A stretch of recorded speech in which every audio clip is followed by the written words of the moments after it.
So it could be risky. Interrupt in these issues and just to come and teach you. I don't want to lose my life, right? So Bangalore Band tomorrow. So it could be risky. Okay, now come on, let's begin our discussion on the very first topic. But before that, 5 questions for the day. The questions in front of you, I'll give you a minute to mark your answer. Please mark the answer, no excuses. Time was less, this and that. So this effective consultation with CJI was incorporated in the second judge's case. In the first judge's case, the mention was of the consultation with a group of judges. But CJI has to be consulted second judge's case. Chief Justice of India should consult a collegium of 2 senior most judges of the Supreme Court. Absolutely correct. 2. This is for High Court judges appointment, guys. So I hope you read that point and did not mark the second statement as wrong, thinking that it was for Supreme Court. Right? Okay. And the third one, the 99th Amendment Act gave us the NJAC for the recommendation for the appointment. All 3 are absolutely correct. D is the right answer. 1, 2, and 3. Okay. Expecting a lot of you to mark this as correct. Surprising.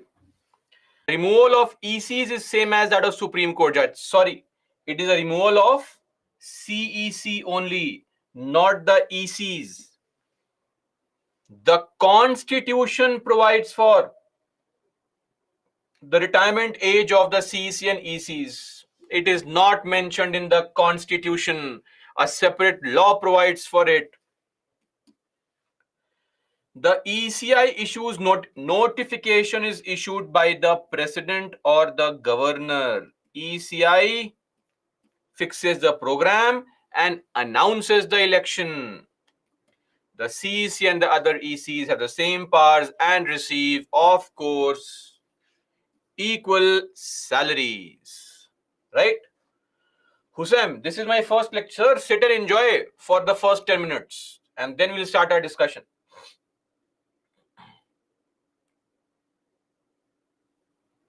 And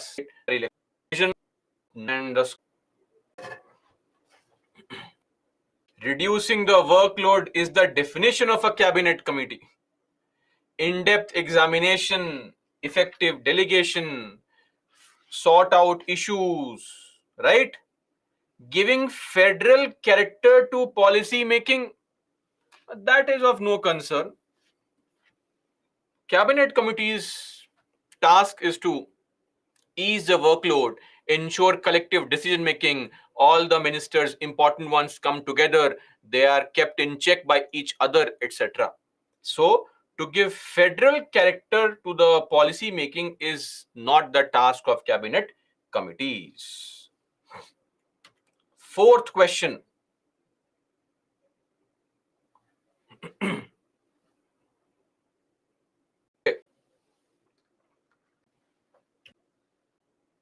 Revisions are not happening, right? As per the Constitution, tenure of Rajya Sabha member is 6 years. Yes or no? Not as per the Constitution. It is as per Section 154 of RPA 1951. A is wrong. The minimum number of ministers in the Council of Ministers at the center, at the state level, it is 12, not at the central level. It is mandatory for any person to be for the person, not grammatical error. For the person to be an ordinary resident of the state to be eligible for governor's nomination. Absolutely correct. But to which house? To the council, not the assembly. There is no governor's nomination for the assemblies now. So this is also wrong. So of course,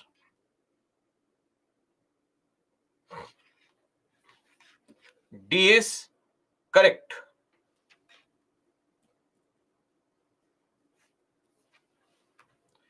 Are we clear? And last question for the day to boost your confidence and morale of how effectively you are preparing.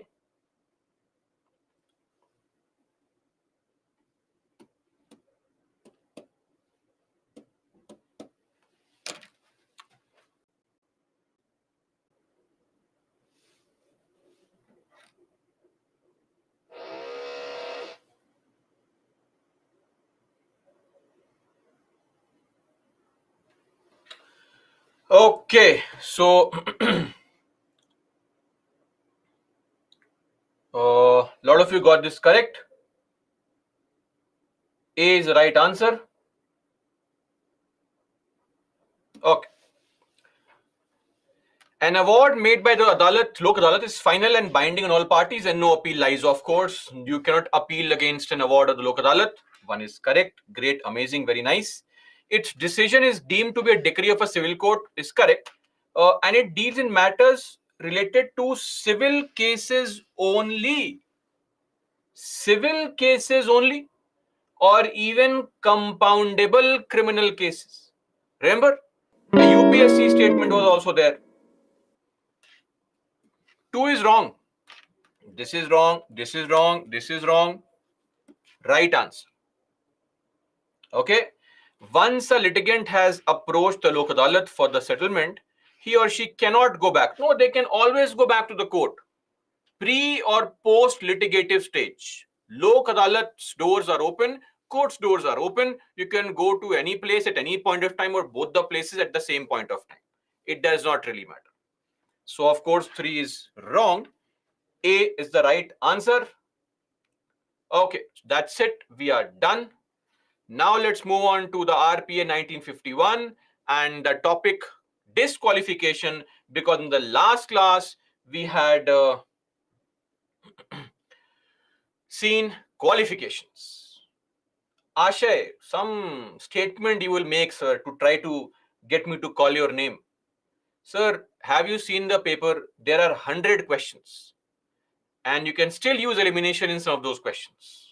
Why do you embarrass yourself on a daily basis, sir, by making all these remarks?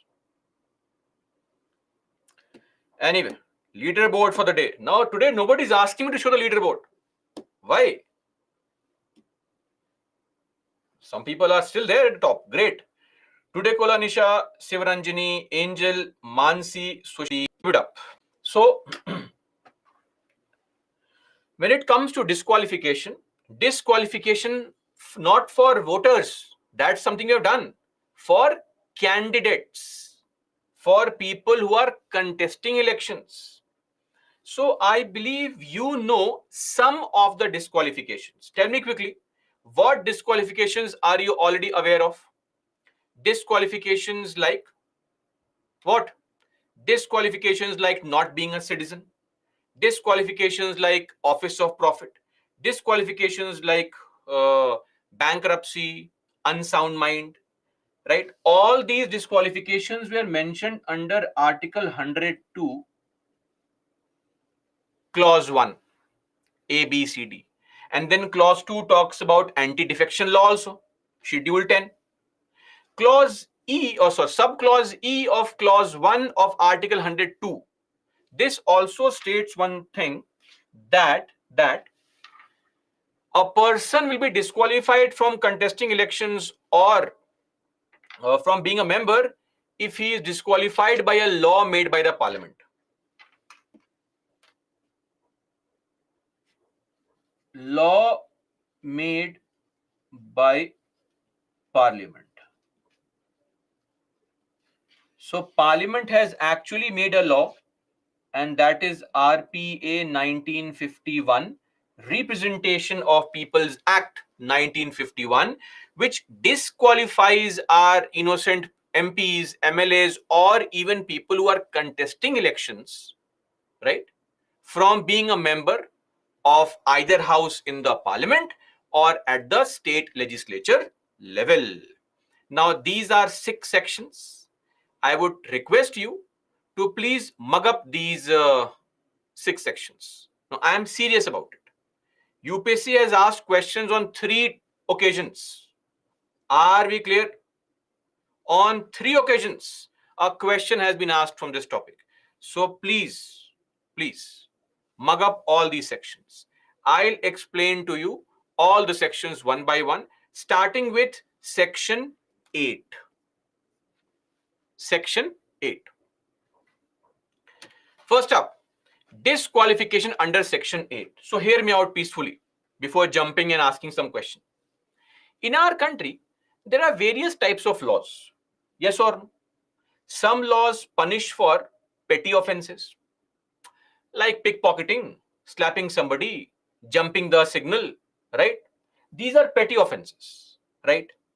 Sometimes the offense can be very grave, killing somebody, assault, right? Sexual harassment. These are grave offenses. Also, sometimes some offenses are extremely grave in the sense that uh, they will make you unfit to be a leader. Imagine you are somebody who believes in untouchability as a person, and you believe that there should be sati pratha, there should be a strict caste divide, and scheduled caste people should not be allowed to work everywhere, etc. Now, such a person, is he fit to be a leader? Tell me, if you are this kind of person. Of course not, right? So, the type of disqualification keeps on changing, and it depends on what crime you have committed. Extremely important. So, section 8 has 3 subsections: 8.1, 8.2, and 8.3. Basically, these 3 subsections contain certain types of laws, right? What type of laws? Laws, if you break those laws, right, and you are given the punishment by the court, meaning the court holds you guilty, depending on what punishment has been given to you, you may be disqualified or may not be disqualified. For example, look at this. These are various sections of IPC like 153A, 171E, 171F, and all these sections. I mentioned the example here. 153A is the offense of promoting enmity between different groups on the ground of religion, race, place of birth, etc. My point is, if you are a leader and this is the speech you give, trying to create enmity amongst groups, right? Hindus kill all the Muslims, Muslims kill all the Hindus, or Hindi speakers kill all the Tamil speakers kill all the Hindi speakers. If you create this kind of animosity, you're not fit to be a leader. Number one. Or offense of bribery, or offenses related to rape. These are serious offenses. Now, apart from this, law like UPA, Unlawful Activities Prevention Act, or PCRA, this is the law to abolish untouchability and punish untouchability. Then NDPS Act, the Shah Rukh Khan son case, Aryan Khan case, the Prevention of Corruption Act, right? So some of the innocent aspirants here in future will be jailed under this law only, PCA, right? And then Commission of Sati. These were added later on, added in 2003. If the court finds you guilty of committing any of these offenses, I'm repeating very slowly, if the court finds you guilty of committing any of these offenses, whether you are given the punishment of 1 day, 1 month, 1 year, 10 years, the punishment, the jail sentence does not matter. You are going to be disqualified immediately. If there is any jail term given, for the entire jail duration, you are not allowed to contest elections. And after your jail term is over, for next 6 years also, you will not be allowed to contest elections. Are we clear? Look at this. Under section 8.1, if you are convicted Meaning, what is conviction? Held guilty by the court. If the court finds you guilty, jail term may or may not. Jail term may be there, may not be there. What if you are only given some kind of punishment of monetary fine? Clear? So, whether you are given jail term or not, you will be disqualified for the entire jail term plus 6 more years.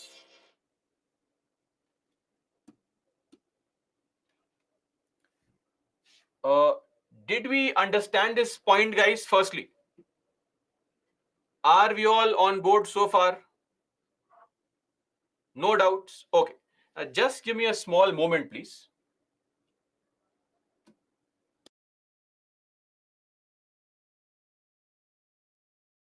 The moment the court finds you guilty for committing an offense, these kind of offenses, whether the court gives you 1 day punishment or no punishment, it does not matter. You are disqualified. If you are given some jail term, then that jail term. If no jail term, then 6 years. Simple. Are we clear? Jail term can be 0 also. Okay. This is 8.1. Next is, yes, Prabhjot, absolutely correct. Now coming to the other section 8.2. Now what is that?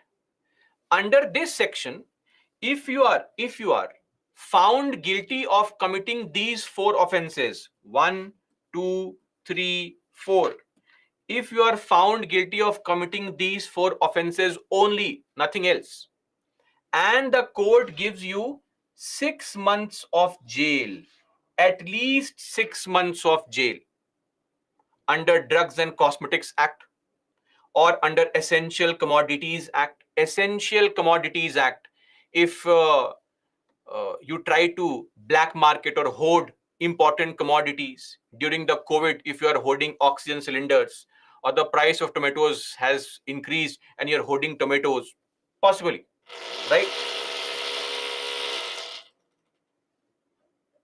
Okay. Then Prevention of Food Adulteration Act.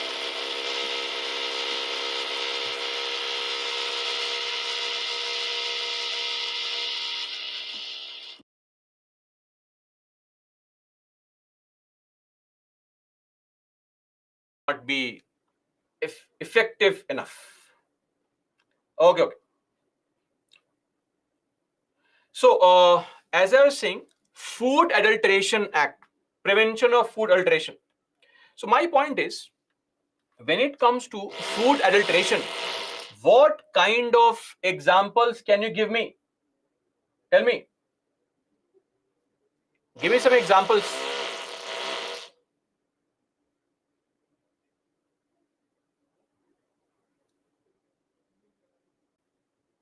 When you add concord in grains, when you add brick powder in chili powder to reduce the cost, that's called food adulteration, right? When you change the quality of food by mixing some other substances to lower the cost. Like, yes, papaya seeds in pepper. You have studied all this in your class 8, 9, 10.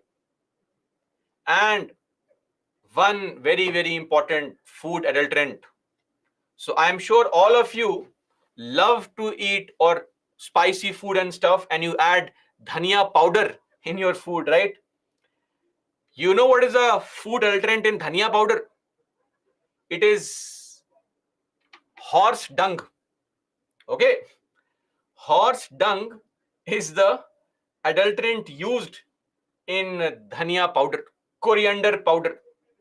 So when you are adding 2 more spoons, teaspoons, come on, then we have to be slightly more sure of what exactly are we consuming, right? So this is there. Anum, it's too late. Now you know, right? So, okay. But taste is high, Mustafa. So, I don't know what is high. I am not really sure. Anyway, so these kind of things, drugs and cosmetics, if you try to mix any kind of substance in drugs and cosmetics which lowers their cost but alters their quality, right?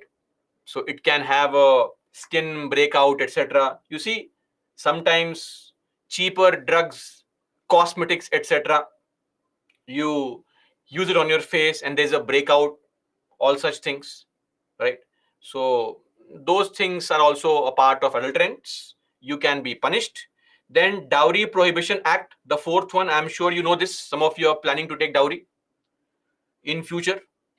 So Dowry Prohibition Act 1961. Anything special about this law? Do you remember this? Anything special about this law? Tell me.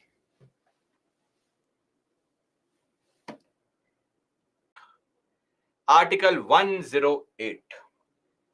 So my point is, if you are punished under any of these laws, that if you are guilty of breaking these laws, right, then 6 months of punishment is given. If 6 months of punishment is given, jail sentence at least, only then are you disqualified. Meaning here, yes, jail term should be at least 6 months. If you are given punishment less than 6 months, then no disqualification. You're allowed to contest elections. Are we clear? If you are given punishment less than 6 months, you are allowed to contest elections. Okay? But the point is, these are handful of laws. 20, 30 laws here, 4 laws here. But there are hundreds of laws in the country. Robbing, stealing, dacoity, murder, right? Harassment, defamation. When you are convicted of any other offense, meaning any other offense which is not mentioned here or not mentioned here, then you will be disqualified for contesting elections only if you are given at least 2 years of jail sentence. How many years? 2 years. The classic example being the very innocent, most eligible bachelor of the country, the leader of the masses, Mr. Rahul Gandhi.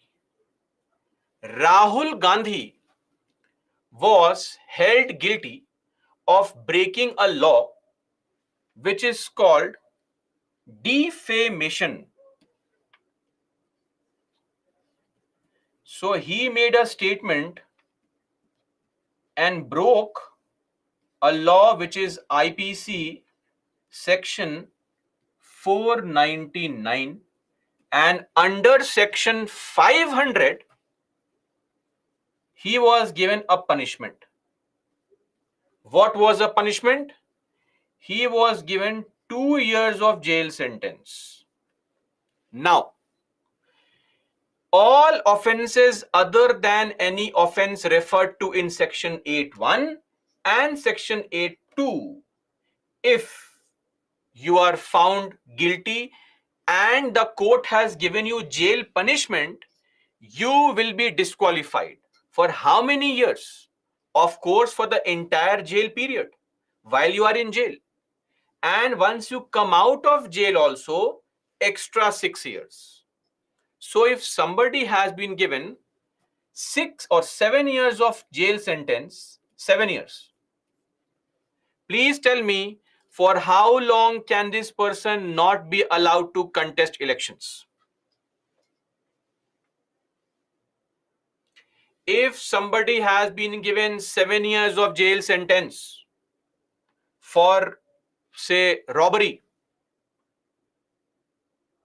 so of course for the entire jail term, and once you come out, extra 6 years you cannot contest.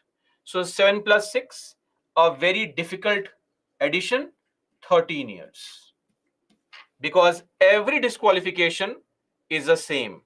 Jail term plus 6 years. Jail term plus 6 years. Jail term plus 6 years. One simple question.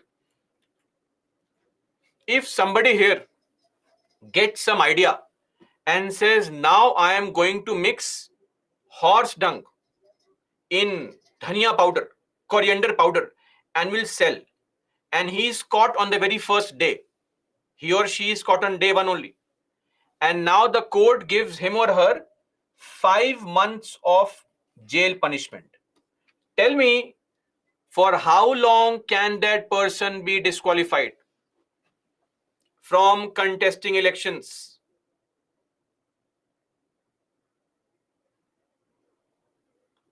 Emotional aspirants, please calm down. What is this strange kind of statements?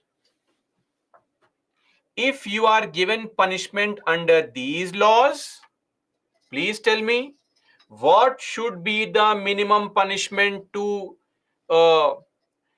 apply disqualification? 6 months. For how long has this person been punished? 5 months. Does this attract disqualification? It does not. No disqualification. Are we clear now? You have to be given a jail sentence of at least 6 months. You have to be sent to jail for at least 6 months. Only then will you be disqualified. Are we clear? Everybody now? Those who wrote 6.5, are you clear? And those who wrote some other answer, I am not sure what you are thinking. Now, if somebody is held guilty for Prevention of Corruption Act 1988, some innocent aspirant here in future is guilty and is given 1 year of jail sentence. Sorry, not 1 year. Let's avoid 1 year. 4 months of jail sentence. He is given only 4 months of jail sentence. Please tell me, for how long will this person be disqualified?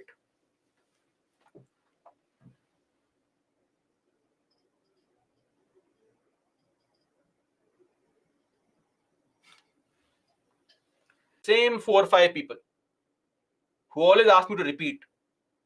Disheartening.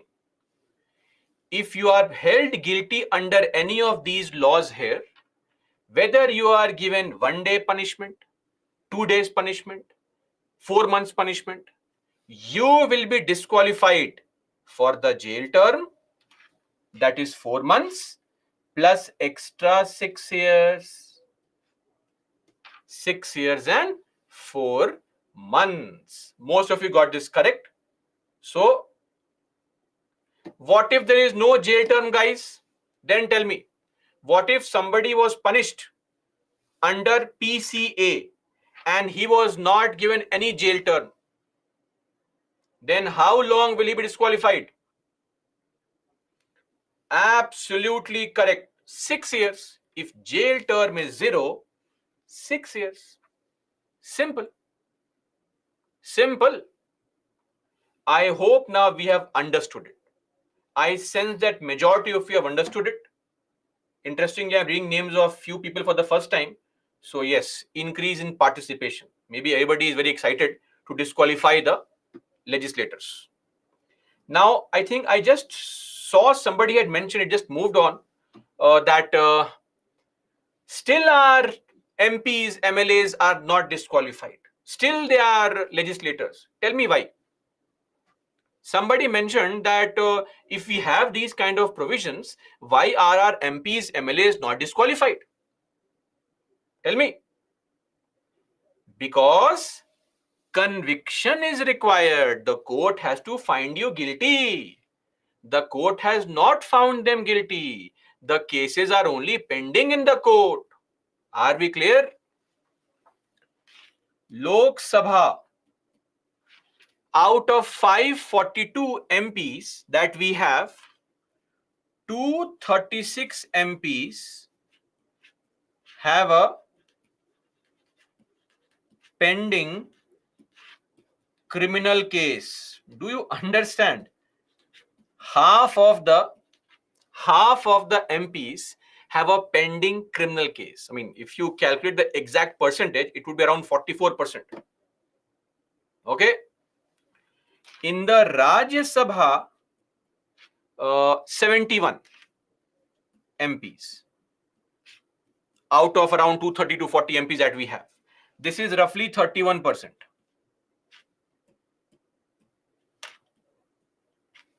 Okay. So I hope now you understand the importance of pendency of cases.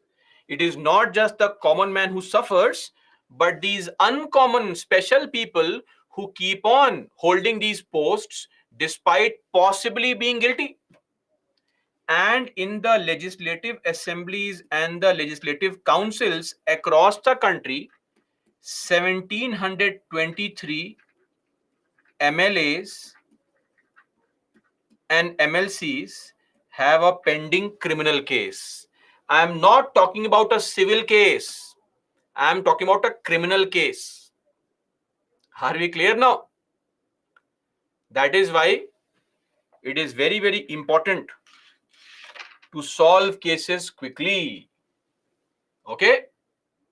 Now, what happened in the case of Rahul Gandhi was, please tell me, Rahul Gandhi has been disqualified or was disqualified because he was given a jail sentence of how many years? 2 years? Yes or no? Because the law says you have to be given jail sentence of at least 2 years. What the Supreme Court did was, Supreme Court cancelled this jail sentence, this 2-year punishment. The case is still going on, but Supreme Court has removed the jail punishment. Are you clear? This means if there is no jail sentence here, then will the disqualification apply? Tell me.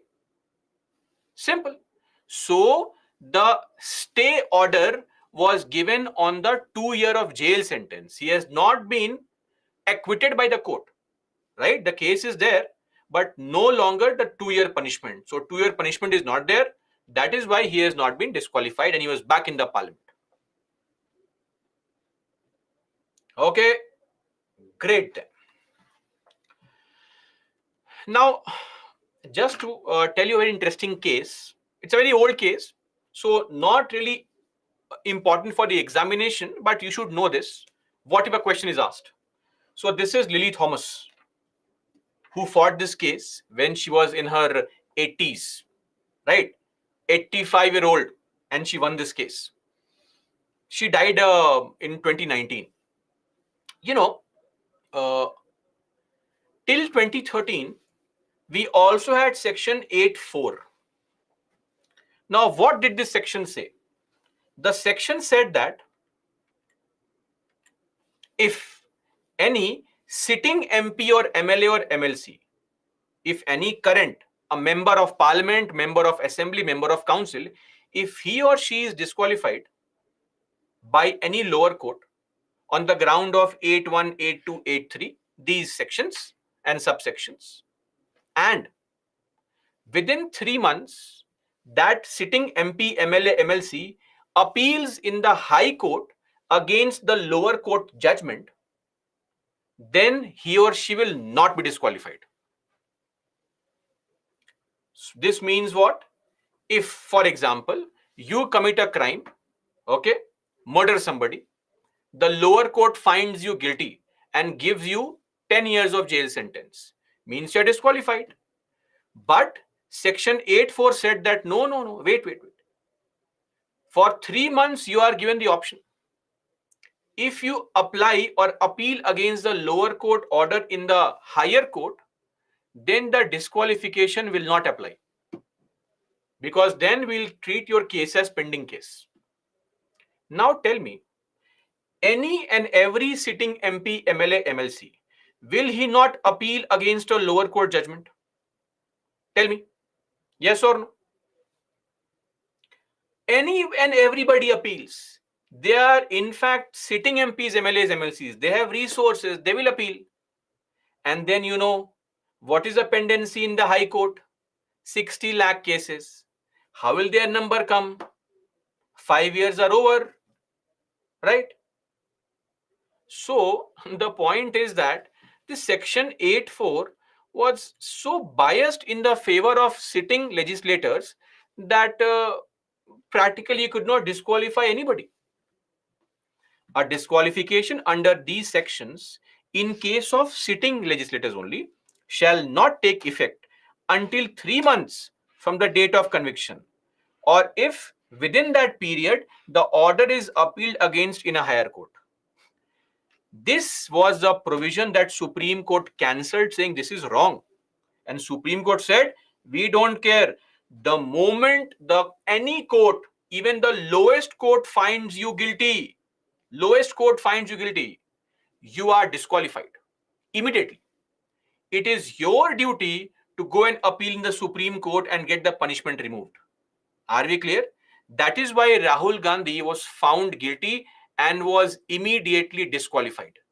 It was his obligation that he went to the higher courts, and then the Supreme Court, my lords, removed the 2-year punishment, which made him eligible to come back in the Lok Sabha. In fact, when this particular judgment had come, all the MPs were very angry. This is nonsense. And Congress was in power at that point of time, and Congress had brought an ordinance to bypass this, that no, Section 8.4 will continue. And Rahul Gandhi had torn that ordinance in a press conference. Had that ordinance been there, Rahul Gandhi would not have been disqualified only in the first place. But he told that, and appropriately also, such kind of law should not have been there in the first place, because then you can never punish a guilty person. So basically, we have taken the innocent till proven guilty a bit too far, right? Especially for our great leaders, not for common people. No. For important people. Okay. Anyway, and I think all of you would agree that giving Rahul Gandhi 2-year jail sentence, which is a maximum punishment in defamation, was a bit too much. Come on. Politicians keep on making these statements and sarcasm. What is life without sarcasm, right? So whether you are a fan of his or you hate him, it does not matter. The punishment was a bit too much, right? So anyway, now other sections are easy.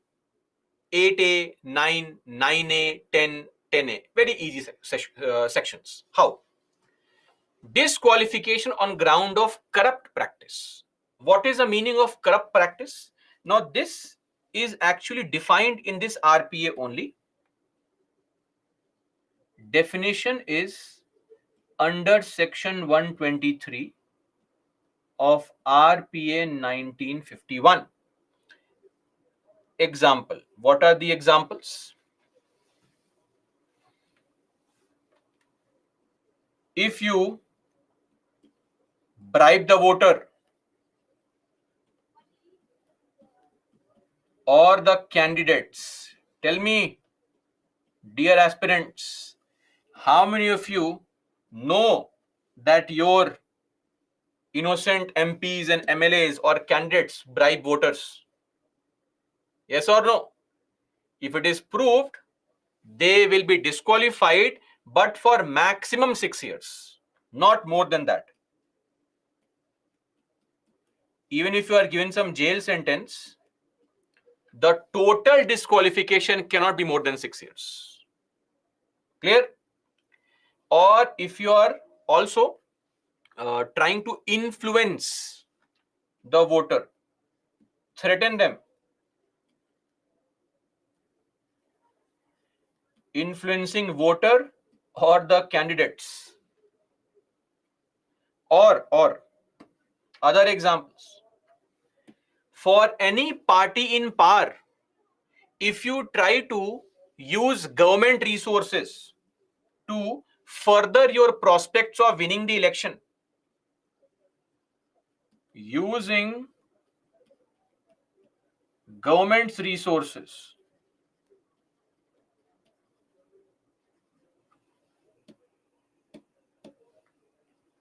in campaigning. Are we clear? Meaning, this is an example of how Indira Gandhi was disqualified in 1975. Okay, what happened? She was using her government staff to campaign in Raebareli. She was traveling using Air Force choppers, etc. So, you are the Prime Minister, very good, very nice. But when you are coming for election campaigning, please don't use government vehicles, etc. Use your own party vehicle. Clear? Or if you are promoting enmity, promoting enmity.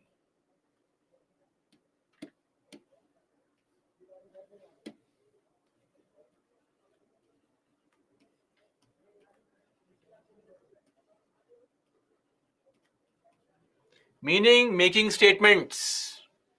You kill that community, you kill that community, these kind of statements. Some examples of what is a corrupt practice. Clear? So here, disqualification is maximum 6 years. Under section 8, 1, 2 and 3, disqualification is minimum 6 years. 6 years and jail sentence. Here it is maximum 6 years. Then section 9. This is meant for some of you here. So in future, some innocent people who clear the examination, and if you have held government of India office or government of state office under the state or the central government, right? And you have been dismissed on the ground of corruption or disloyalty. Corruption or disloyalty. What is the definition of disloyalty? It is not defined anywhere. So if you are dismissed for showing disloyalty to the nation or for corruption, then you will be disqualified. For how many years? 5 years. So anybody who is harboring the dream of firstly clearing UPSC and then joining politics, please don't get involved in corruption and all, because if you are removed from the office for corruption, you cannot contest elections for next 5 years. And after 5 years, people will forget who you are. So always remember, we had an amazing judge in High Court, Soumitra Sen. Before he could be removed, what did he do? Tell me. He resigned. Learning lesson for all future corrupt people. Before they can remove you, resign. Right? Before somebody blocks you, you block them. Right? Uno reverse. Anyway, so this is section 9. Moving on to section 9A. This is just like office of profit. Simple. If at any point of time, any person holds any government contract to build a bridge, road, etc., that person, till the time he holds the contract in his or her name, will not be allowed to contest elections. Are we clear? I'll give an example of an amazing person. So this person here in photograph is Hemant Soren, the CM of Jharkhand, from Jharkhand Mukti Morcha. So the chief minister gave to himself a contract in his own name. I mean, at least given somebody else's name. In his own name, he gave a contract of stone chip mining lease, 0.88 acre of land. Come on. For cheating also, some kind of minimum IQ level is required actually. Anyway, sorry, coming back here. So he gave a contract to himself in his own name. Anyway, later on when this became news, he gave up the contract and he was allowed to continue. Though this should not have been the case actually. He should have been disqualified, but nothing happened. Nothing happened. He gave up the contract, continued to be the leader. Okay. Neha, he's our chief minister. Extremely sorry that you have to bear the burden of this sarcasm. What can we do? Don't worry, you are not behind. You go to most states, the CMs of almost every state are amazingly honest. Okay. Anurag, how many years? No, not years. Till you hold a contract, you are not allowed to contest elections. Okay. Till you hold a contract. But giving contract to yourself is also an act of corruption. But nothing was done. No action was taken on that account. On the ground of corrupt practices, Tarun, it is 6 years. Bhuvnesh, my school exams going on. That's why I did not attend 5 classes. Oh, no, what I do? I will fail in UPSC. Hare, sir, you are a small kid right now. Go and study for the school first. You pass the school first, sir. All recordings are there. Don't panic. I think the experts have accepted it and given you a response. Bhuvnesh, relax, calm down. Election Commission, Kavana will take action. Then Section 10 is just like Section 9A. If any person holds any government post, meaning a managing agent, manager, secretary, etc. of any company which has, or which is a government company. And what is the criteria? A company in which government holds 25% shareholding, 25% ownership. That company will be called a government company for this situation only. And if you are holding a post there, you are not allowed to contest elections. For example, somebody who is a manager in SBI, simple, branch manager of SBI, after perpetually being on lunch break for his entire life, now he wants to contest elections. After perpetually serving the people in his branch, then he wants to also contest elections. But you have to resign from your job. Only then are you allowed to what? Be the member of parliament or state legislature. Lastly, do you remember that election commission has told us that we have to, not we, anybody who wants to contest elections has to maintain all records of how much money they spent, and you have to also submit this record to the ECI. Remember, within 75 days if it's a Vidhan Sabha election, and within 90 days if it is a Lok Sabha election. So you have to submit all these records.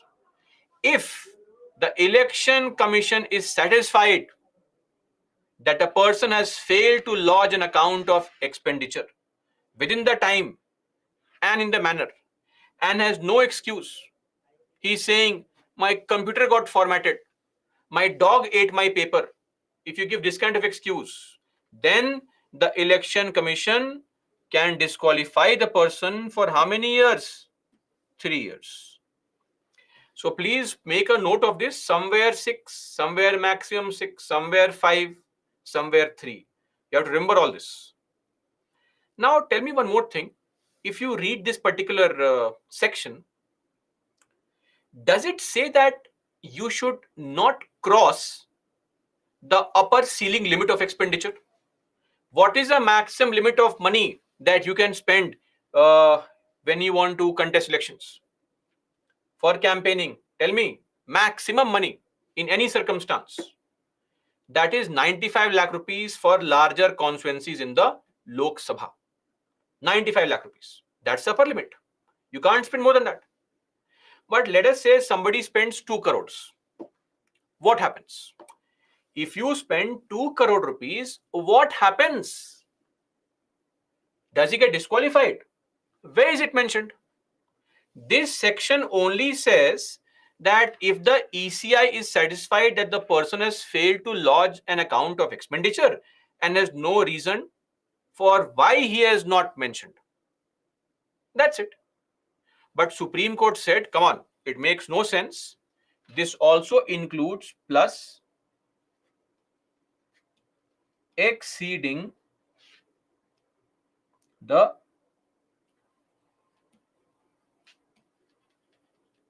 expenditure limit.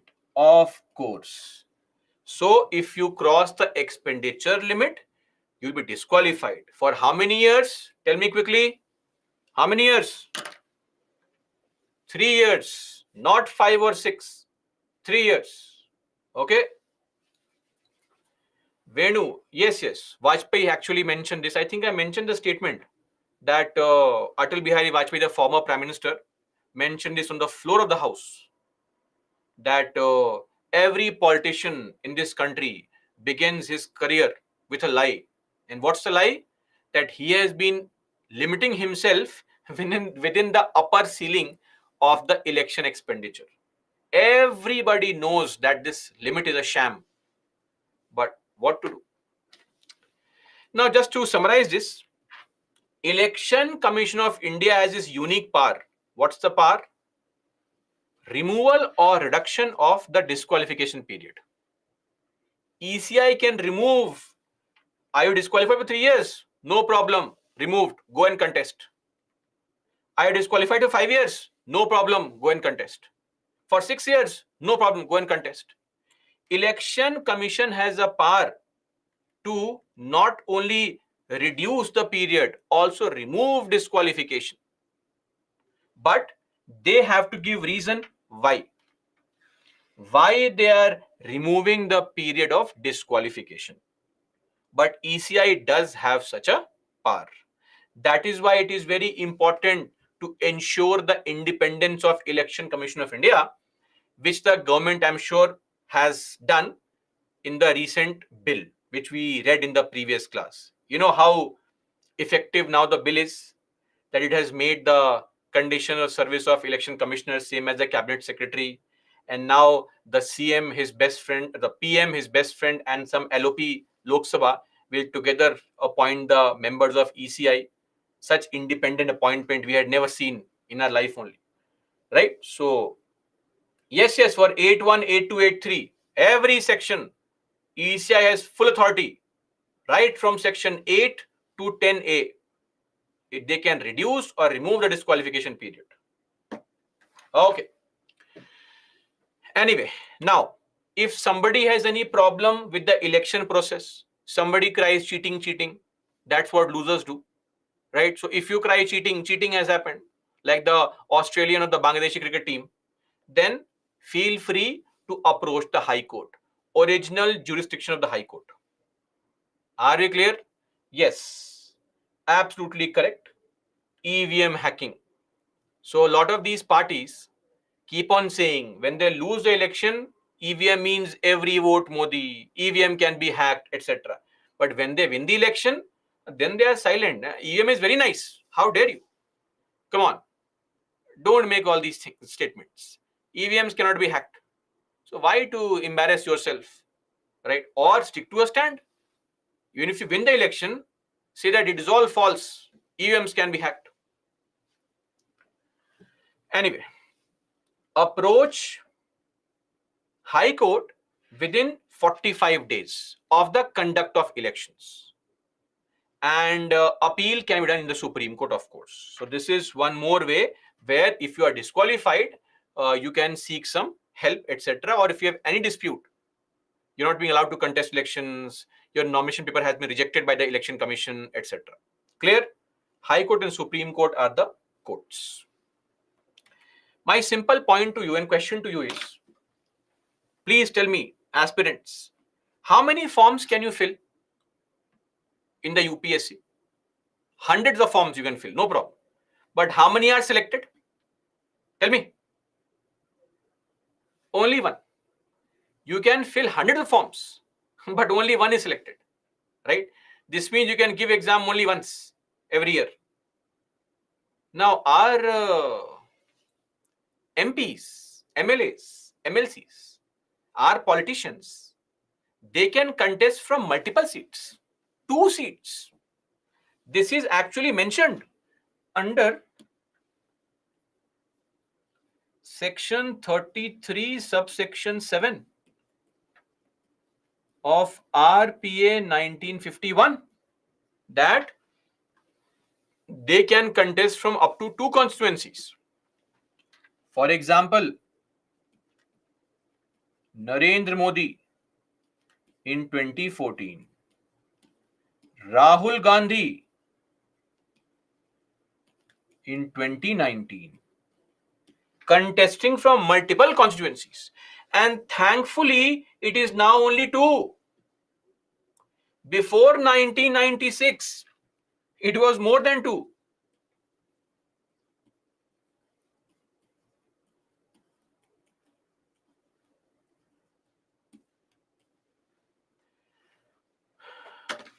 I'll tell you something. Some of you may get very angry at why is it being allowed, sir? What is their logic? The politicians say that we are allowing people to contest from two constituencies because we are giving people more options. Why should people be devoid of options? Such kind of logic if you give, then what can we say?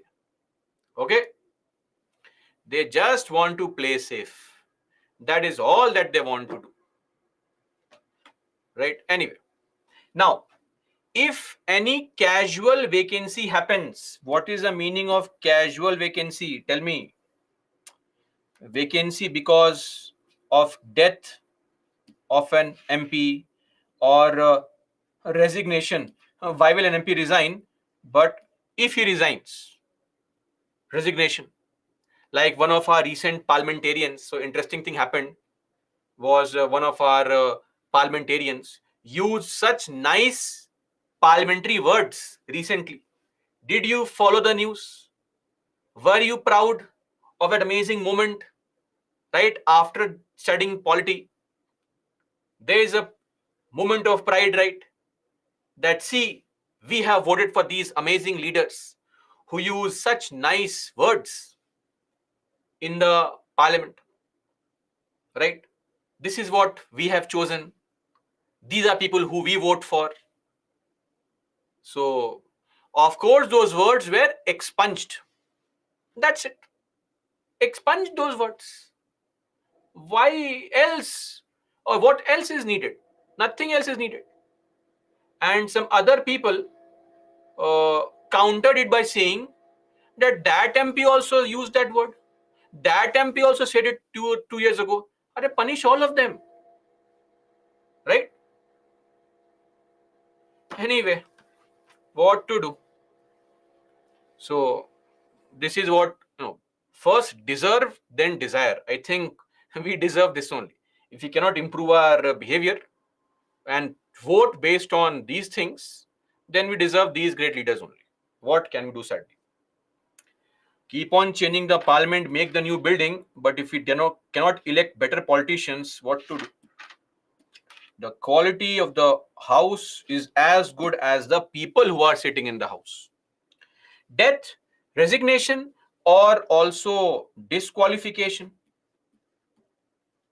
In any case, if the seat becomes vacant, you have to conduct a by-election. It is required within 6 months. Are they clear? By-election must be conducted within 6 months, etc. Now, I think we have already seen this. Conduct of election, section 30. Announcement is done by ECI. Notification is done by the president or the governor. Then nomination, 7 days time. Then scrutiny, 1 day. Withdrawal, 2 days time. Then voting begins, voting ends, and eventually results are declared. Just a small point. I'll come to that later on. I'm just mentioning it here. For this entire duration, entire period, Model Code of Conduct is in force. MCC. What is MCC? Don't worry, I'll discuss shortly. Okay. So the Model Code of Conduct begins on the date of announcement of election and continues till the date of declaration of results. Now, what steps have been taken to ensure fairness in the election duty? So, firstly, we also have this concept of observers. What is this observer? So, the Election Commission of India appoints people as observers.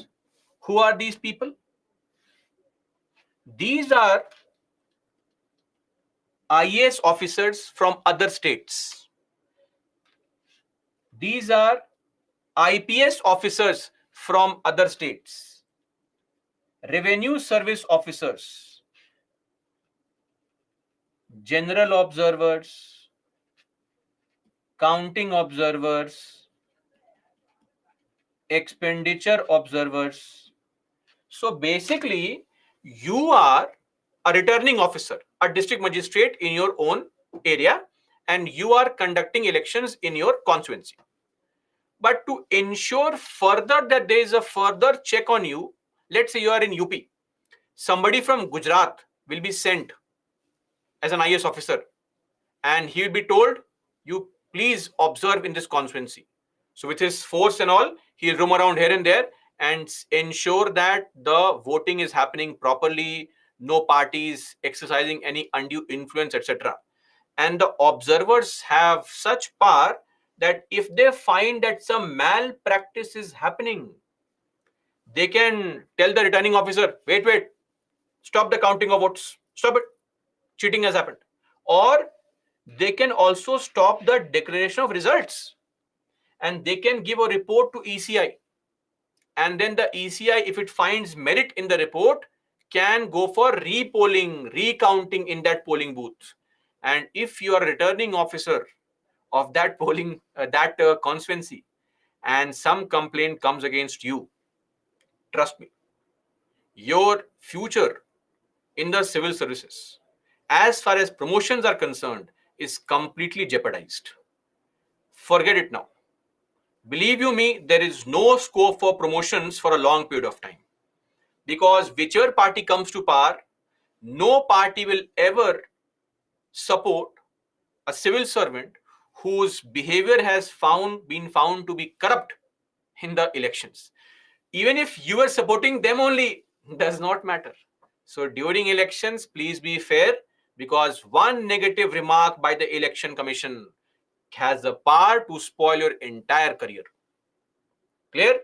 And there is a section 28A which clearly says that all officers, returning officer, polling officer, presiding officer, everybody involved in the election, bankers, teachers, who all are there, they are all under the control, superintendence and discipline of Election Commission till the elections are going on. Any hanky-panky activity, they will write a remark, career is down the drain now. Forget your promotions and the post of secretary and cabinet secretary. That is beyond your reach now. That is why our bureaucrats, who are otherwise so lazy, so lethargic, suddenly during elections, see how active they are. You will never see delays in elections, perfectly timed elections. Why? Because of this, right? Okay. Lastly, we have this concept of model code of conduct. Model code of conduct. So back in 1950s elections, when it started, it was found that the parties became very aggressive. Politicians would fight, not physically, verbally, and would make personal attacks also, go to any extent. So some parties in Kerala said that, see, after all, whoever comes to power is going to work for the people. So why this animosity? Why this anger? Let's keep it nice, decent, fair, free, nice, healthy, competitive environment. So they started following some self-made rules. Okay, like when you play, let's say you're playing badminton. If the shuttle falls on your side, if it's close to a line, so we normally follow a very good rule.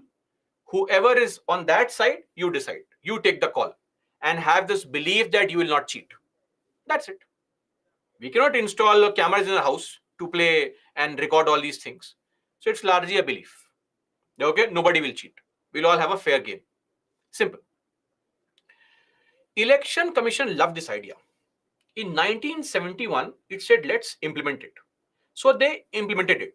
And finally, in 1974, they gave proper guidelines after consulting other parties also, that what can be a very appropriate code of conduct, behavior in the run up to the elections. So what is a model code of conduct? It is a set of guidelines, not a law. MCC is not enforceable by law. It is just guidelines. It is not a statute, not a law. Are we clear? Laid down by the Election Commission to govern the conduct of political parties and the candidates in the run up to an election. So from the announcement date till the date of result declaration, please behave.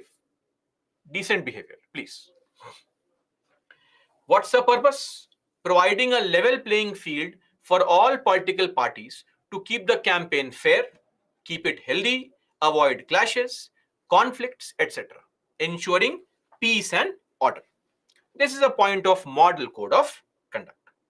So model code of conduct has 8 different parts. For example, the first part is or deals with general conduct, meaning parties or candidates must not promote hatred or tension between different communities. When you criticize your opposition candidate, please focus on policies only, programs only, past records only. Don't make personal attacks. Okay?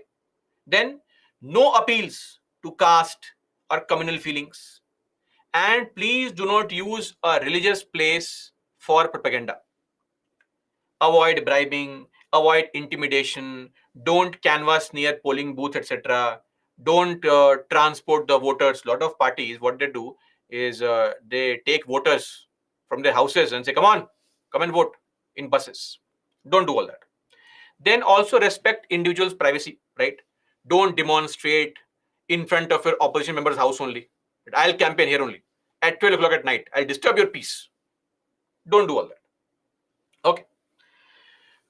Then ensure that the supporters also behave properly. Then don't disrupt other parties' activities. Don't deface their material, right? All these things. Second part deals with meetings, where whenever you are conducting any meeting publicly, please inform the police and take permission. Comply with the local restrictions. Obtain all necessary permissions. Without permission, don't go for meetings and all. Then seek police assistance, right? And if abruptions take place, if the other party comes and disturbs you, don't start fighting. Take the police help. Then processions, the rallies that come out. So again, the same thing.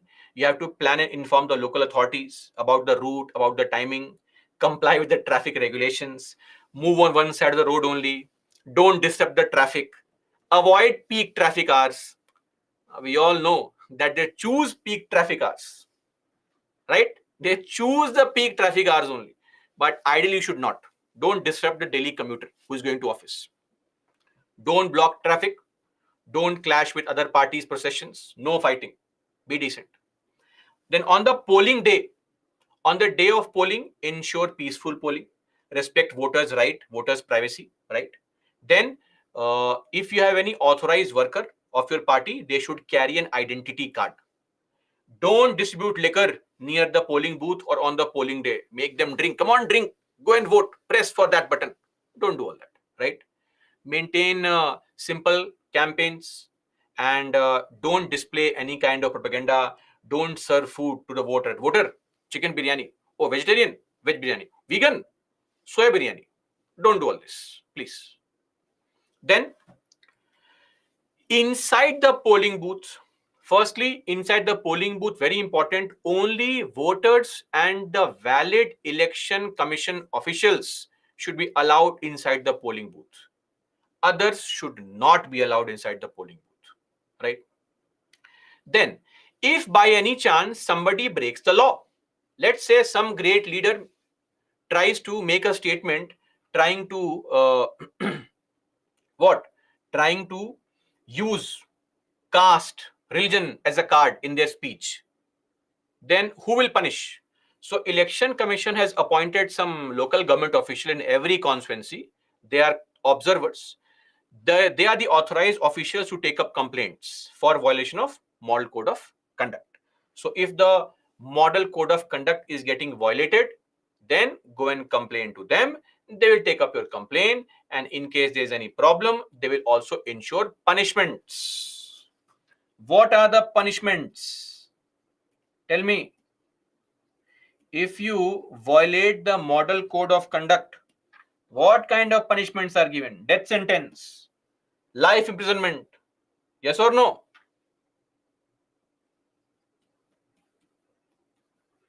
Punishment is no campaign for few hours or days. They will say don't campaign for 24 hours. So you are debarred from campaigning. Or monetary fines, 2,000, 4,000, 1,000. That's it. That's it. This is a punishment. Okay. That is why.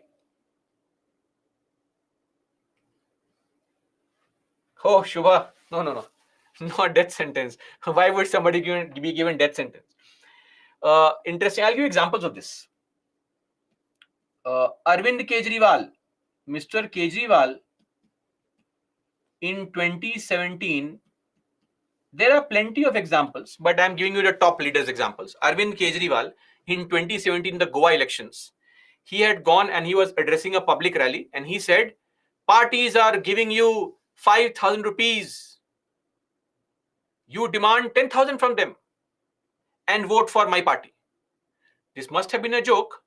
Election Commission did not appreciate the humor here. They told him don't campaign for some days. Or Amit Shah. So Amit Shah in 2015 in Bihar, he had made a statement that whenever BJP loses the election, what happens? Firecrackers burst in Pakistan. So again, you are using religious card. Rahul Gandhi hardly speaks, and when he speaks, you punish him, and that is wrong. Rahul Gandhi made a statement that BJP makes Hindus and Muslims hate each other. And because he used Hindu-Muslim words, ban, no campaign for one day. Then that very infamous remark of Yogi Adityanath. If you remember, in the 2019 elections, he made that remark, Ali versus Bali. The time has come to show Ali versus Bali. So Ali, the reference to the Khalifa, and Bali to Hindu god Bajrang Bali. So open statements like this, right? Then Mayawati made this statement in 2018-19 and said that Muslims don't vote for Congress. So all these people are given punishments, basic punishments, nothing beyond that, right? And they all follow it anyway. If you don't follow it, complain to ECI. Simple. That's it. Mushtaba, Harab, all these statements are politicians. You will be amazed at the statements that some politicians make.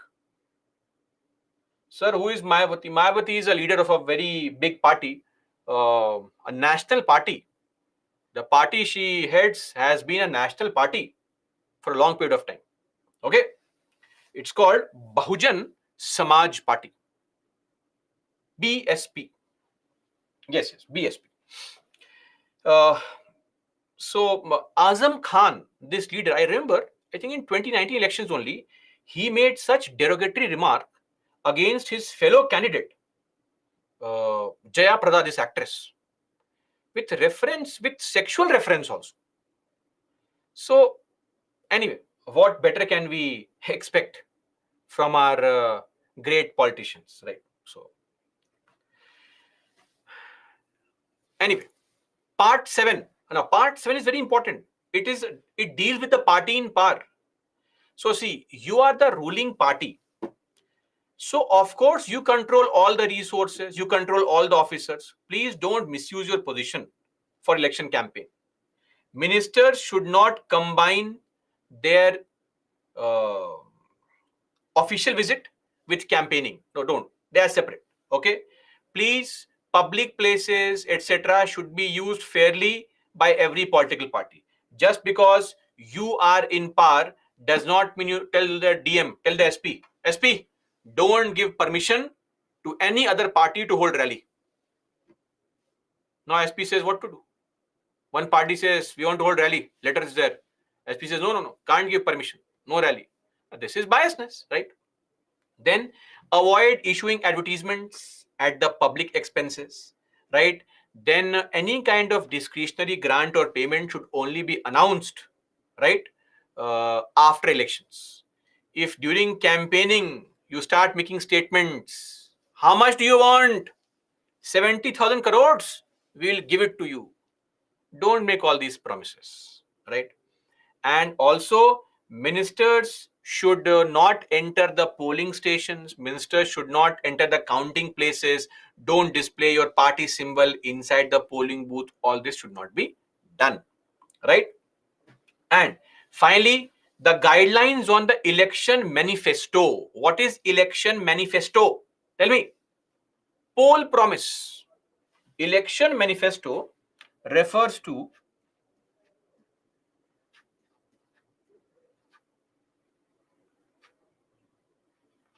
poll promise. So again, there are guidelines for this that the Supreme Court has instructed that ECI frame guidelines. The manifestos should be aligned to the Constitution. Number one, they should be aligned to the Model Code of Conduct. Promises should be feasible. They should be transparent. And the promises you make should also include the financial implication. That right now I'm telling people every person will get 1,000 rupees, free electricity, etc. Where am I going to get the money from? So all these things are there, right? Feasible means something which is possible. Okay, possible. So I hope now you understand that these are these guidelines, right? One more thing, when the Model Code of Conduct is in force, you cannot launch any new scheme or program. Please mind you, no new schemes or programs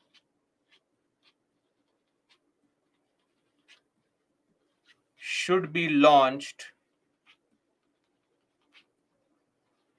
while MCC is in force. Are we clear, everybody? And one more thing, this MCC is not applicable on Prime Minister. Clear?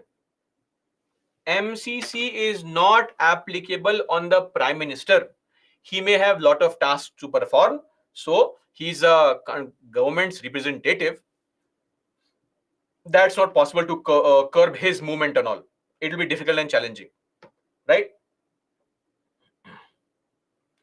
Jiva, MCC is in force from the date of announcement to the date of result declaration. This entire duration. Now it can vary from state to state and election to election. Number of days can vary. CM, it is applicable. Prime Minister is the country's head. He is the head of the government. He represents country on various platforms. So PM has to be treated differently. Clear? Okay, Abhishek, sir, I have one suggestion that they should be checked on promising the political party. Sir, what to do? These things will never be applicable.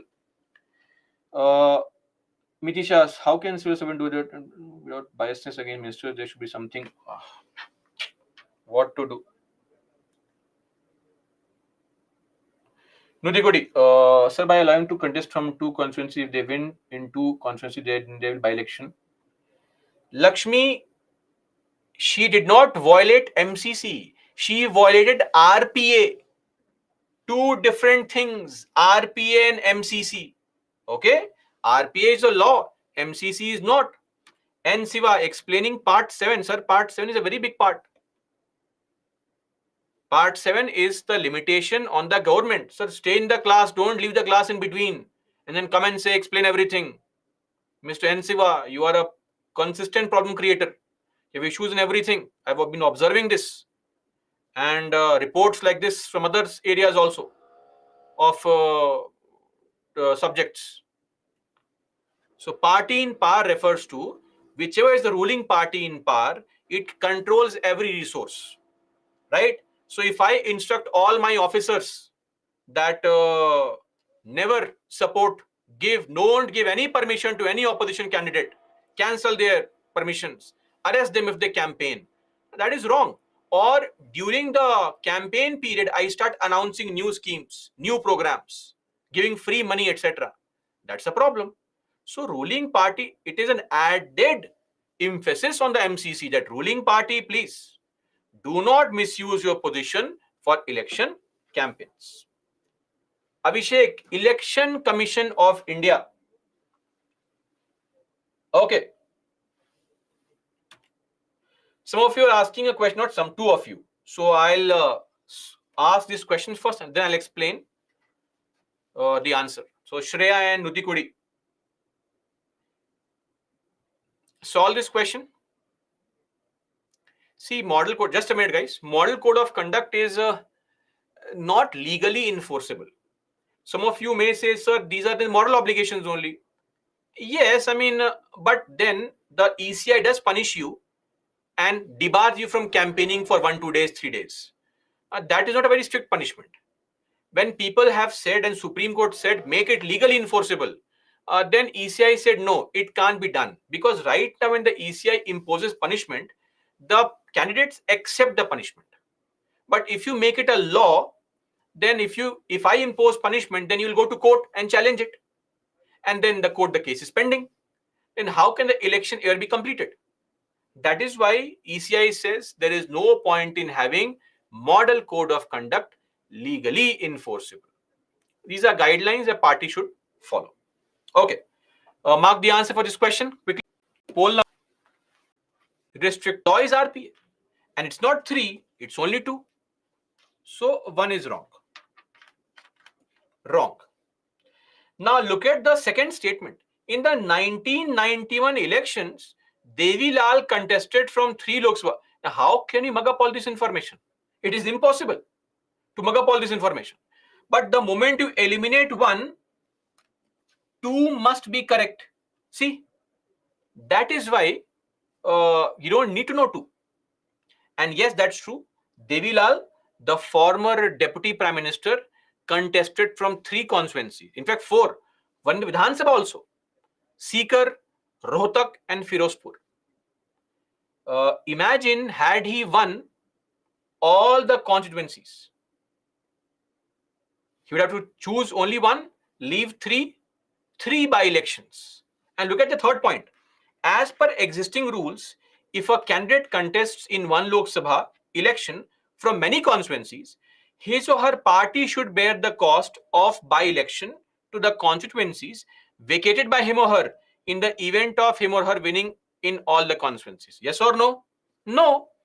Good example is Mr. Narendra Modi in 2014. So some of you raised this concern also that, sir, people are contesting from multiple constituencies, say Vadodara and Varanasi. And when he won both the constituencies, he chose this and left this. Now this seat becomes vacant, right? Vacant. By election. Again, the election commission has to conduct the elections. Again, in this area. Yes or no? Problem. Right?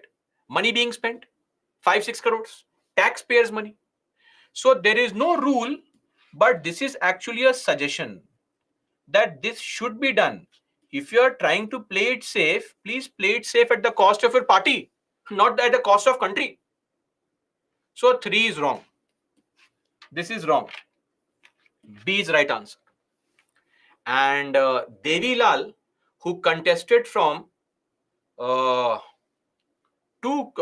constituencies, lost all 4 constituencies.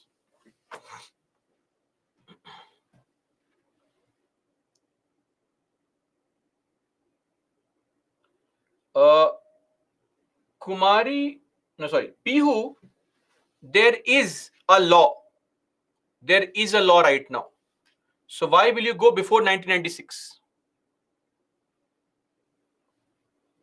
Simran, there are two different provisions. 8A is for corrupt practice.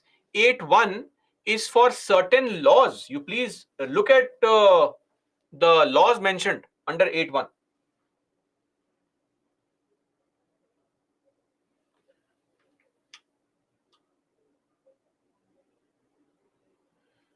In 1991, did he contest? This is also factually correct, Pihu. Okay. Anyway, that's it. Done with the elections. Guys, I am requesting you, please mug up the disqualifications for voting and for contesting elections.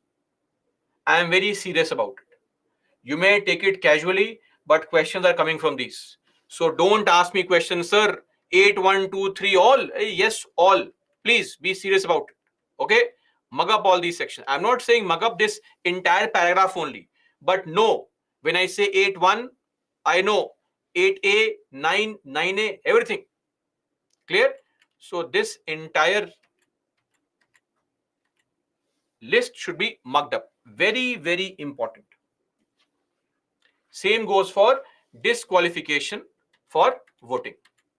Atish, election rules, they are not meant for the examination. If you want to conduct elections in your area, once you are an IS officer, you can download the rules and then can look at the rules. Here for UPSC only.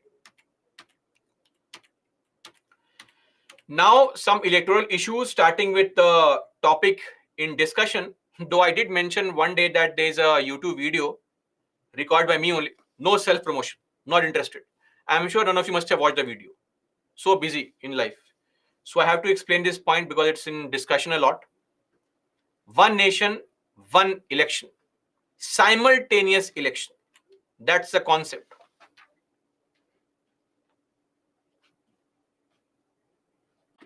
Let's do one thing. Let's take a break. After the break, we'll come back and discuss on what the hell is this concept. Why are some parties crazy about it? What is the obsession? What is the advantage? What can be a challenge? Etc. etc. And again, a gentle reminder. And the reminder is that we have holiday tomorrow. No class tomorrow. Okay?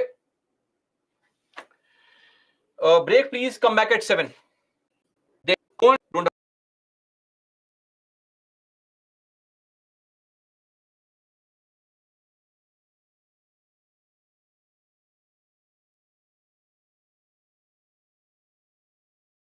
begin now. The meaning of this concept.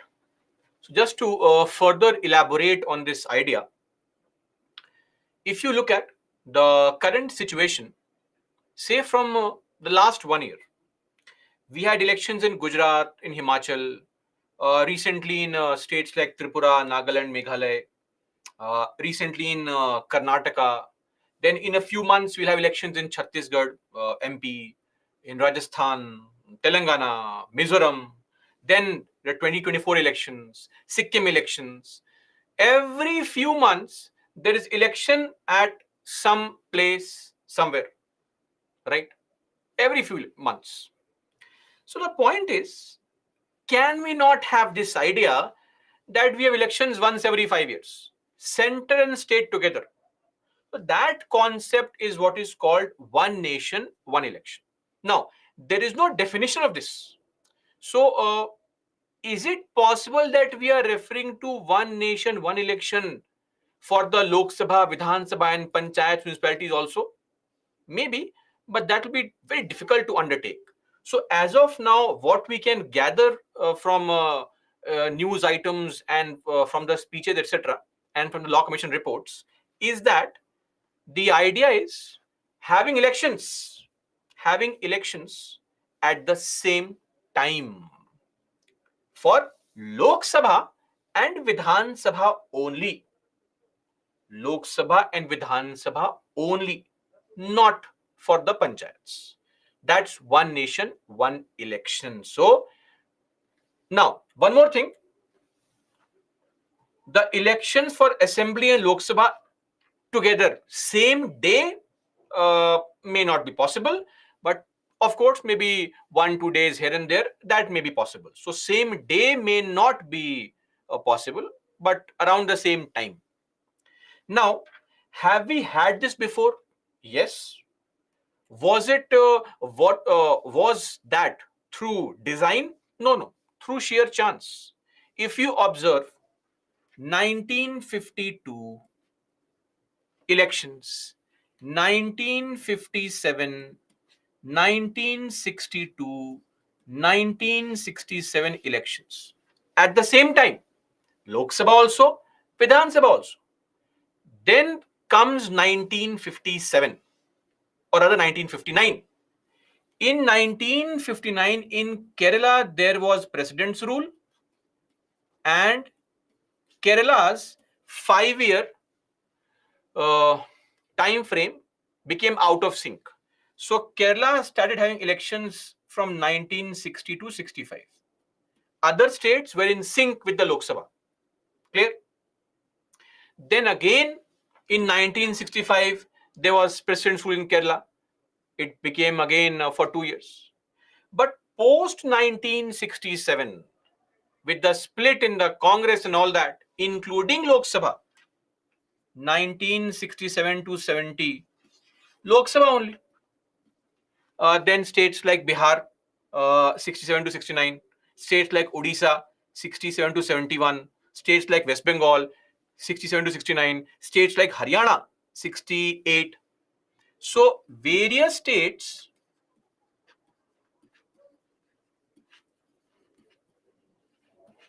went out of sync.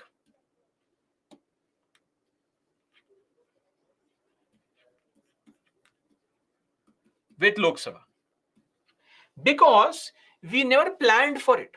When we became independent, we had elections to the Lok Sabha, Vidhan Sabha, all the Vidhan Sabhas and the Lok Sabha. It kept on happening, but we may not always get a full-fledged majority. We can have a hung legislature also, and whenever you have a hung legislature, there's no guarantee of a government formation, right? So again, you can have midterm elections. These things can happen. So the consistent 5-year sync may not be possible. Anyway, who has been supporting this argument? This concept came up for the first time in 1982 when the Election Commission, possibly because they were fed up of conducting elections, they raised this issue that again, let's go back to the good old days that we had to conduct elections once every 5 years. Next 4.5 years, free, relaxed. Then in 1999, the Law Commission in its 170th report gave a suggestion. Then 2003, BJP LK Advani mentioned this point. Then in 2014, BJP manifesto, the party promise contained this provision. And from then onwards, we have seen lot of focus on this topic. So much so that UPSC in 2015 asked a mains question also. And the Prime Minister, Narendra Modi, in 2016, in 2019, he has been repeatedly mentioning this point. Then there was a departmental standing committee, DRSC. Do you remember DRSC? DRSCs, 24 DRSCs, Rule 331C, right? So the DRSC on the Personnel, Public Grievances, Law and Justice, it in its 79th report also said the same thing. Then Law Commission prepared a draft report, same thing. Again 2019 BJP manifesto, same thing. Then there was a conference held in November 2020, the 80th conference of presiding officers of all the states. Again, they said we should have one nation, one election. Now, my point is, that do we have this somewhere else also? Yes, we do. States like countries like USA. In USA, their lower house, their Lok Sabha, called the House of Representatives, their elections take place every 2 years. Then for the Senate also, and for the president also. So every 4 years, there comes a time that the people vote 3 times for the presidential candidate, for the senator, and for the HOR member, the congressional members. In UK also, fixed term parliaments act is there. In South Africa, for the provinces and also for the national government, same time. Germany, Sweden, but these countries are very small in terms of population. Now, what exactly is the advantage? Why is the ruling dispensation at center so obsessed with having one nation, one election? uh, Firstly, they talk about governance angle. We just saw it right now, that whenever this model code of conduct is in force, no new schemes and programs can be launched. So the government says that every few months there are elections, we are not able to provide good governance to people. Such difficulty, right? That because of elections and model code of conduct every few months in some part of the country, we are unable to provide for good governance. The developmental programs, the policies are impacted. Strange. Okay, fair enough. Then frequent elections, teachers employed, right? Bankers employed, security forces employed, again and again and again, right? That's also again a problem. Then uh, one more important point is that when you frequently have elections, it also impacts governance. How? The minister is always in campaign mode, always, and he is always looking for short term decisions. Because see, if I go and seek votes from people, people ask me, what did you do? You have been in power for 2 3 years, 4 years. So frequent elections make the mindset of our leaders very myopic, in the sense that they focus on short term goals only, because I have to prove my worth. So I will not go for long term reforms which may take 15 years. No, no, no. People will say, what are you doing?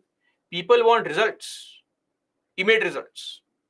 Plus, our minister sahib is always on campaign. You go to meet the minister. Where is he? Oh, he has gone to Chhattisgarh for campaigning. After 3 months, where is he? Oh, he has gone to Rajasthan for campaigning. After a few months, he has gone to Sikkim for campaigning. Oh, sir, he's always in campaign mode only. So when can I work? So ministers are always on campaign mode.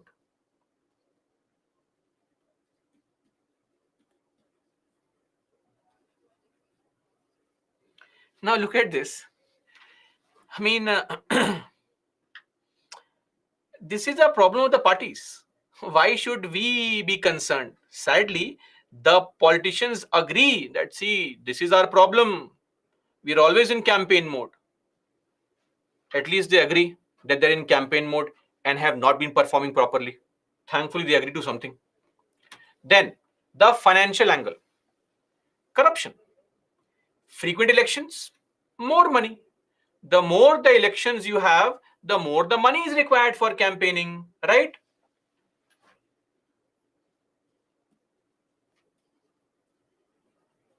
Frequent elections mean what? More money required. Now, please tell me, innocent people sitting here, how does a party get money? Is the party running some kind of business, some kind of corporation? No. The party gets money from people. Our donation. Big corporates donate. So party runs based on funding from people. Simple. Okay? That's how parties run.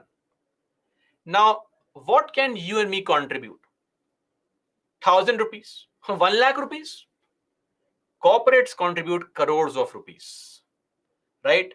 So when you take money from corporates and you come to power, you have to make policies also which suit and serve the needs of these corporates. Crony capitalism, this unholy nexus between the politics and business, crony capitalism, it happens. And frequent elections lead to massive expenditure by the government also, other stakeholders also. 1998 elections, in total 9,000 crore rupees was spent.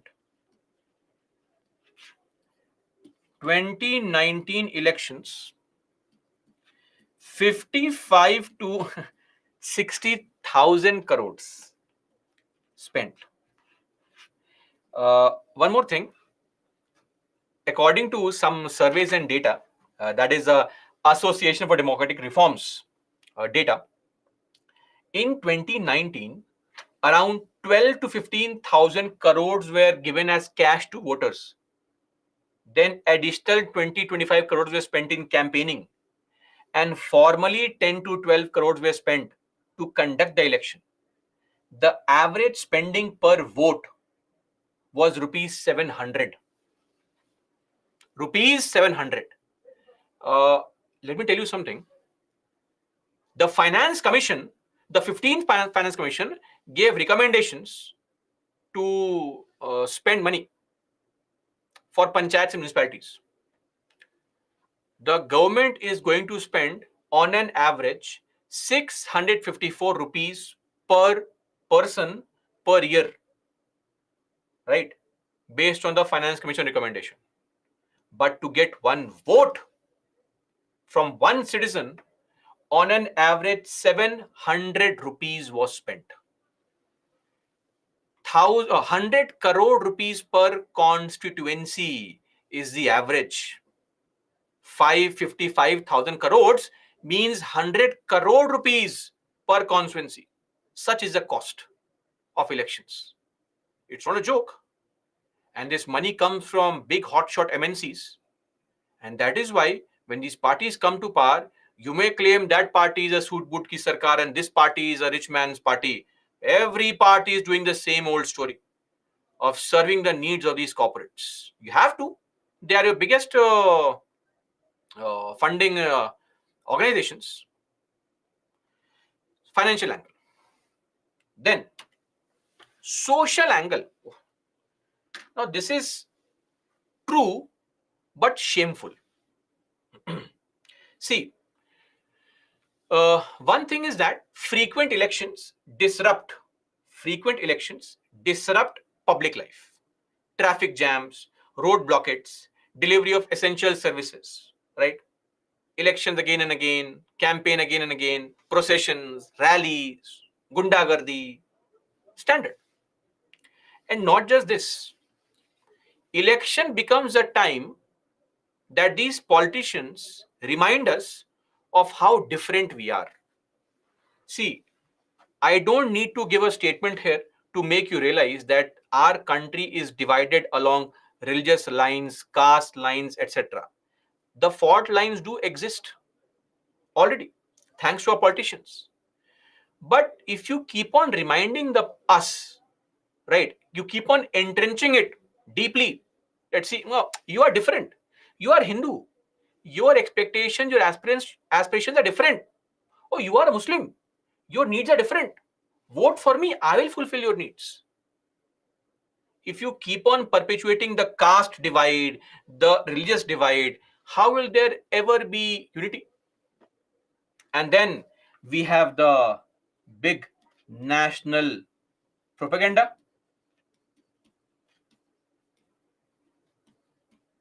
And like every other neighbor, we have a very good neighbor, Pakistan. Rightful use of Pakistan in elections, right? Just like North Korea and South Korea, right?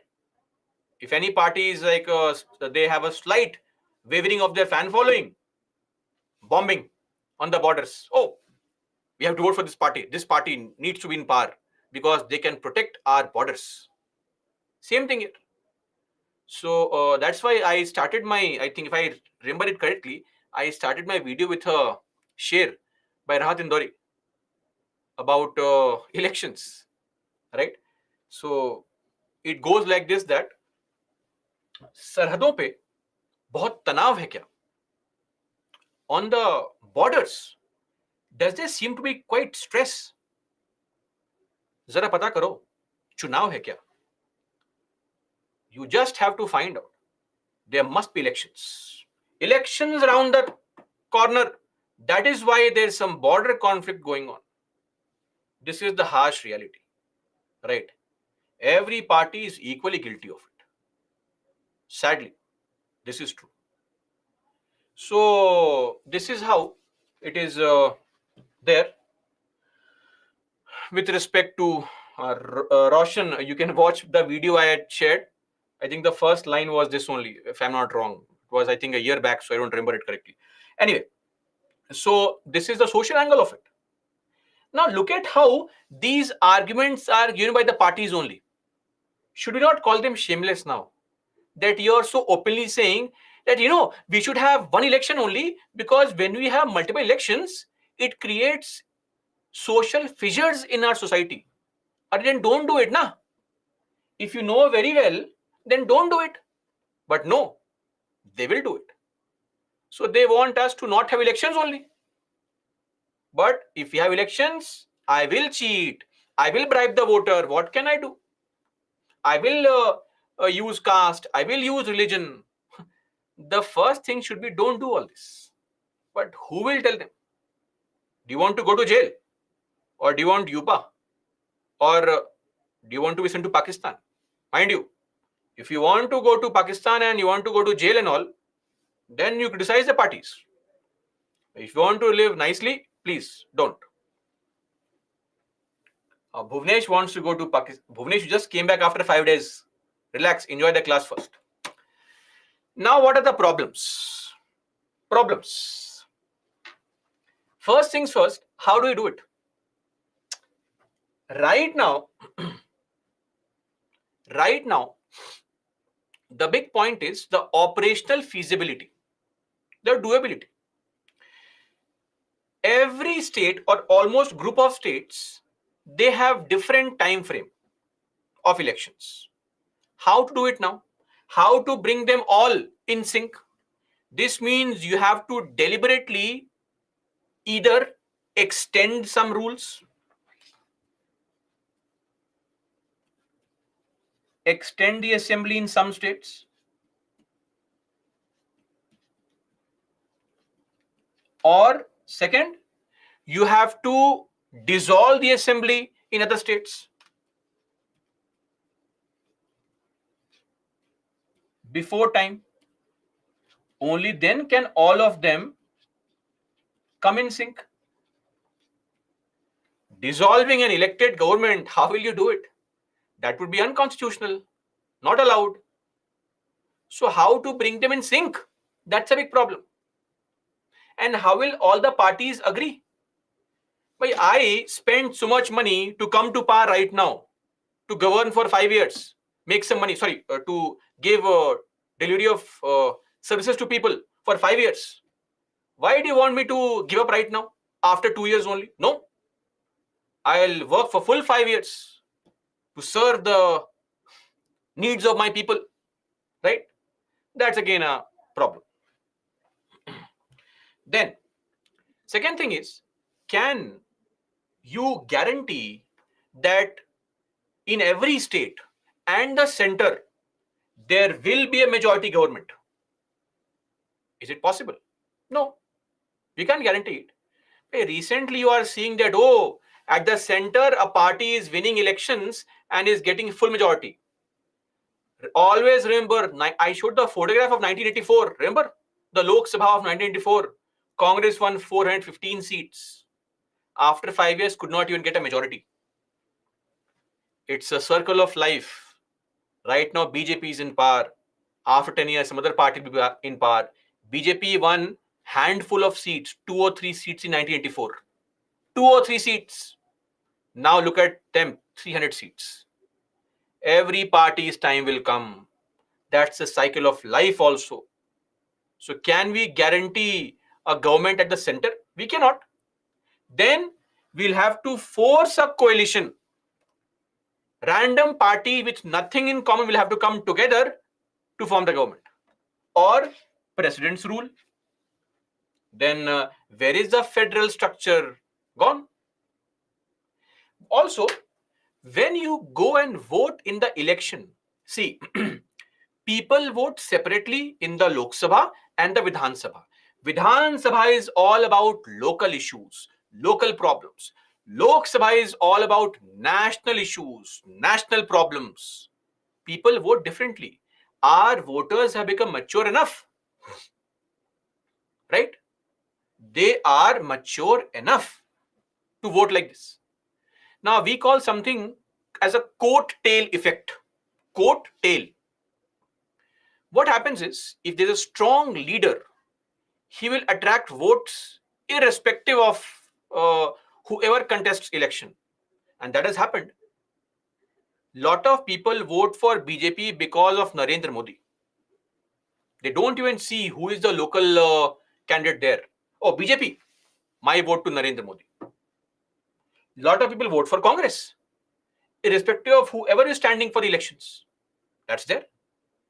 And whenever we have had in the recent times elections at the same time, so same party getting both the votes in the recent times, that is from 1989 to 2014. This has been 24 times out of 31 times. See, what has happened is, one party has come to know that at the central level, people have gotten this idea that we are the ones who can save them from the issues of Pakistan and China, and we can show the world the right place of India, right at the top.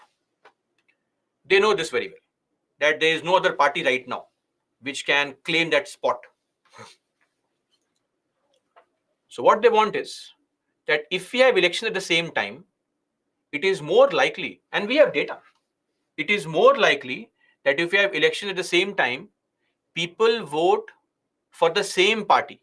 And in all likelihood, people prefer voting for that in the state also. So the advantage increases. For a national party, advantage increases. Then former Chief Election Commissioner S.Y. Qureshi also says that frequent elections create jobs, right? Jobs for people, pamphlet distribution, sun pack distribution, food distribution. It's like that same statement which was said by S.Y. Qureshi that जब जब चुनाव आता है, गरीब के घर पुलाव आता है. It's like whenever we have elections, food, biryani for the poor, right? So before every election, the poor gets the 2,000 rupee note. Oh, sorry, now 500 rupee note, right? So that's there. And it also reduces accountability, right? No, Harshit, elections are not for one day. Elections are for almost a month, 1.5 months. And for such people, what they earn in this period is good enough for them to survive over the, say, course of 6-7 months. That's there. Anyway, that's a very weak argument for the sake of it. And lastly, one big question that is raised is accountability. See, look at our innocent politicians. They hardly come and meet us. How many of you have met your MPs? You have voted for them. Can you meet them? The arrogance of these politicians. The arrogance. The sheer arrogance. They will never meet you. But before the elections, they come with their folded hands in the public, right? Throwing flowers here and there. Now, at least if it is elections multiple times, they come multiple times, look into your problems, at least hear your problems. Right? Do you remember that scene, I think from Nayak only, where this Amrish Puri goes to the area where he's asking people, and one person says that, sir, there is no water, no power, nothing. It happened just 2 days ago. And how he says, oh, come on, look into the problem immediately. That is how it is. It's all showbazi. How we fall prey to all this, and then we develop a fan following. That's what Ambedkar said. In his closing speech in the Constituent Assembly, Ambedkar had given 3 warnings. One was no idol worship in politics, no hero worship in politics. Sachin can be a god in cricket. You can be a fan of Mahesh Babu. It's okay. They are not politicians. No problem. But a politician is accountable to people. The moment you become a fan of a politician, you will start ignoring his flaws and faults and mistakes. You are doing it at the cost of country's growth. So it's very good. It's perfectly okay that you have fans in movies and cricket and hockey and football. No problem. Not in politics. Bhakti politics is never good. Whether you're doing it for Rahul Gandhi or Narendra Modi or say for Stalin or for Mamata Banerjee. No. For every politician, we have to ensure that if they are wrong, we should be able to question them. That is what they have taken away from us. The right to question them. And some of the media channels constantly criticize BJP for this. Ask yourself, how many times have you seen the CMs of various states, non-BJP states, come and be answerable to people? No one. No one. Be it the north or the south or the west or the east. In this, we are united. No accountability. So frequent elections at least create a sense of accountability. Right? But to tell you frankly, why are some parties, central parties or national parties focusing on it? And you know which party? Why are they crazy about it? Simple funda. Understand it. This is the entire country. Okay? This entire country is divided into so many states. Right? So many states are there. In some states, there are local regional parties which are very strong there. Take an example of DMK. Now, DMK is in Tamil Nadu. Do you think DMK has any interest in Bihar politics? No. Will DMK spend a single penny in winning seats in Rajasthan? No. Will TMC come and fight elections in Kerala? No. Will YSR Congress send its candidates to Nagaland? No. So what happens is, these regional parties have to focus on one area only. One area only. But big parties like BJP, like Congress, they have to contest everywhere. So when it comes to say the national elections, they have to contest everywhere. Resources spread. Again, elections in South, money. Elections in Northeast, money. Right? So bigger parties, their resource gets scattered all across the country frequently. Now imagine if we have only one election, just once. All these big parties with their humongous resources can channelize all their resources at one go. And smaller regional parties can be no match to these bigger parties. It's like taking all the fights to one battlefield. And there you are no match to these rich parties. That's the reality. That's what's the agenda. Right? So these are genuine problems, and these are the concerns that may be there. Now, if Anybody says that, sir, but it's okay, right? We can at least minimize the elections. Fair enough. What's the way out? See, firstly, a logical thing would be focus on governance, focus on doing things for people, improve your personal behavior, don't use caste and religion, stop the drama, stop purchasing media, stop boycotting media. Every party is doing the same nonsense, right? There are hundreds of other problems here. Come on. But if this is a very strong argument that no, we need to have this, it's very important, then what is the possibility? Firstly, don't do it at the same time. Relax, just calm down. Number one should be, please build a consensus.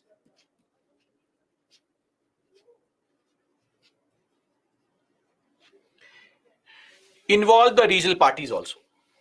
And number two, please make it gradual. So how to make it gradual? What to do? Point number one, see, this year only, we are going to have elections, or we had elections for so many states, right? Next year also, so many states at different points of time. So one step that we can take is that we can club all the elections in a year at one time.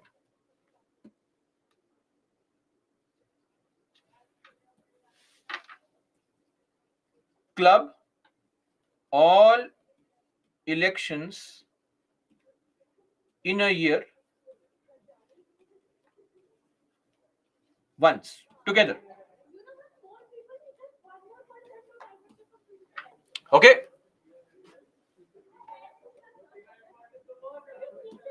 Just a minute, guys.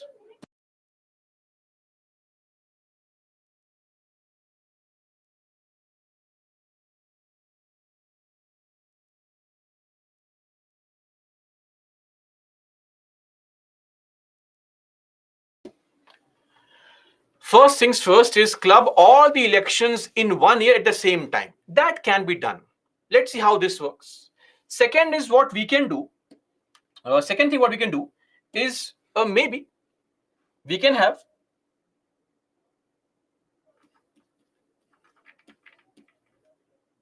elections twice. Now, then after 2.5 years.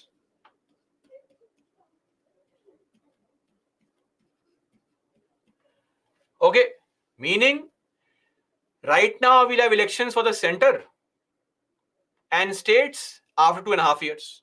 So the frequent accountability factor is also maintained, and there is no burden that no, all the states have to go for elections together.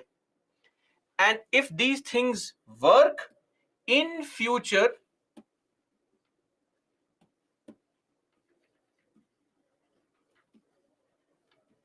may choose one nation, one election. Step by step. What's the hurry? Where are we going? We are claiming now that India is going to rise and shine for the next 1,000 years. So what's the hurry? Right? So this can be done gradually if you are actually supremely interested that no, that's the only way out. Maybe over the course of 20, 30 years that can be done. Clear? That's it. This is one nation, one election. A question was asked in the prelims around 7 years back. It is very unlikely that a question will be asked again on this topic, but if it is asked in the interview, I think you know what to say, the pros, cons, etc. I hope that I've been fair. A bit of politician bashing has happened from my side, but yeah, that's only natural because we see that there are hundreds of things wrong, and when the focus is on something unimportant, you feel that where is the country going, right? It's like that they love the country, we also love the country. Sadly, we cannot compete with them on jingoism, right? But that's how it is. Anyway, moving on now to one small topic, a topic that you should know. Yes, write this answer. Practice for this answer. No problem. Electoral bonds. So, electoral bonds, what are they? See, for that, some basic information. In your governance class, they'll be studying about the party system and stuff. So they'll know that the amount of money that a party can receive in cash donation, is 20,000 rupees. Okay. If you want to donate more than 20,000, that means what? I have to use a check or a demand draft. The problem with demand draft and check is that it has my name on it, right? Now, a demand draft, if it is printed in the bank, it comes from the account holder's account only. Your name is there. Problem. What if I want to give money in cash? The problem with cash is the source is unknown. So large amount of money can be given in cash, which is also black money, corruption money. So the limit was set at 20,000 rupees. Above that, no cash. In 2017 Finance Act, the government said 20,000 is too much. Reduce it. From now onwards, if you want to give money to any party in cash, only 2,000 rupees. Sorry, not more than 2,000 rupees in cash. Above that, use check, demand draft, your name, source. We should know all this. But there is a bigger problem here. Let's say there is a businessman. Let's assume his name is Mr. Sudani. And Mr. Sudani is a huge fan of Party B. We don't know who is Sudani and who is Party B. Let's assume. Now, Mr. Sudani gives a lot of money to Party B to win the elections, because he believes that Party B has policies which are very progressive or pro-business. It will help their business grow. But by some chance, Party C comes to power. Now Party C gets to know that, oh, Mr. Sudani giving money to Party B and not to us. Now we have come to power. Not a single project will be approved. Cancel all these projects. All cancel. Raise problems, raise concerns. Right? So becoming the Adi from Shankar. Now, this would mean what? This would mean that the corporates are not free in who they are donating to. The fear of backlash is always there. So BJP said, why this fear of backlash? No, we should allow for anonymous donations. Anonymous donations. Like those anonymous love letters that you wrote in your school and college. What's the beauty of it? You write the letter. If the person reads and their emotions are positive, you say, I have written it, me. And if they go to teacher, then you say, who is this using this nonsense, writing love letters like this? Safe. Right? Same thing. Now what happens is, let's see what is an electoral bond. Electoral bond. Some of you, I did not want to remind you of what you did earlier, but anyway, no problem. This is what an electoral bond actually looks like. Electoral bond means what? Let's assume you are a big fan of, say, BJP. You want to donate 1,000 rupees to BJP, but you don't want anybody to know of this. You want it to be a secret. You are the secret admirer. So what do? You save some money. Don't drink juice and all, etc. And then you save some money and you keep 1,000 rupees in your bank account. Now you go to an SBI bank, SBI, not any other bank. Are we clear? They are only sold by SBI. So there are 29 such branches, designated branches. Only those branches sell these bonds. Okay. Now, when it comes to the bond I'm going to purchase, so what will I do is, I'll go inside the branch and I'll say, please give me a bond of 1,000 rupees. Now, there are two ways to purchase this bond. Number one, you have account in SBI. So the officer there, if he's not on lunch break, he'll take out money from an account, debit the account, and give you the bond. Number one. Number two, you don't have an account in SBI. Then you will give your ID and address proof. We call it KYC, know your customer. You submit your proof, give 1,000 rupees, and then purchase the bond. Simple, right? The bond is given to you, a piece of paper on which it is mentioned that the bond's value, the date of issue. Now you take this bond and go to the BJP party office and submit it there. But you'll say, sir, if I go personally, how is it anonymous? No problem. You post it, you make an aeroplane out of it and throw it in the party office and run away from there. You ask somebody on the road, come here, take this, go and give it. It's okay. Right? Now the BJP receives this bond and hundreds and thousands of such bonds from fans like you. They will collect these bonds, and mind you, the BJP now goes to the SBI and will submit the bond, and the SBI gives them the cash in return. Simple. The only condition is that they should get it redeemed within 15 days. Are we clear? So, redeem within 15 days from date of issue. 15 days. If it is not done, then what happens?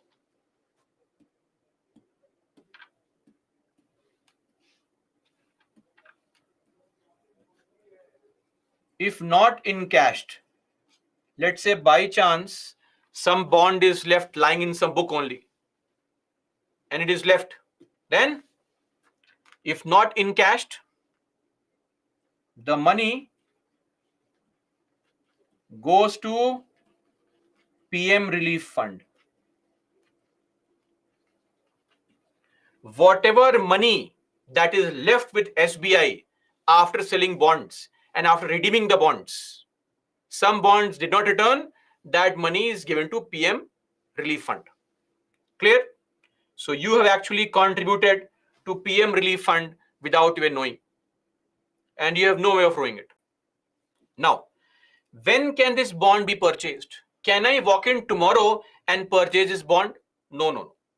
Can I walk in after 10 days and purchase? Yes, I can. Why? Because it is sold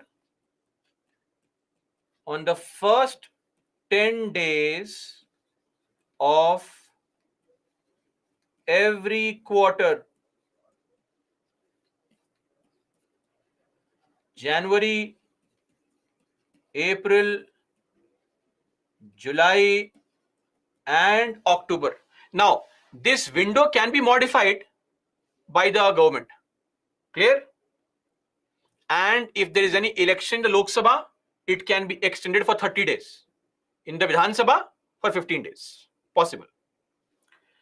This is when the bond is sold. So October is coming. All party fans, if you want to donate money, then please donate money. Now, one more point. Can you see here I have written this? It's a bearer banking instrument. Bearer, meaning whoever bears it or owns it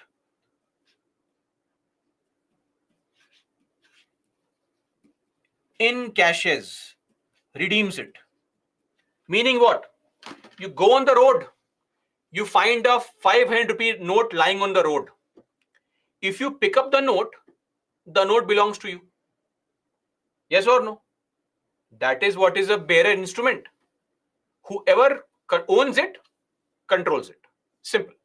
So, if you are a BJP fan and you have purchased a bond and you're walking to the BJP office to deposit that bond, and a Congress fan comes, slaps you, snatches the bond, and runs away from there, bond is gone. Simple. Clear?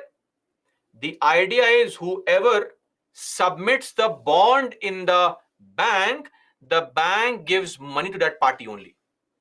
Clear? That party only. Don't think that let's do one thing. Let's raid BJP's office or Congress office and steal all the bonds and go to bank and get money. Bank will not give you money. Only eligible parties. And what makes a party eligible?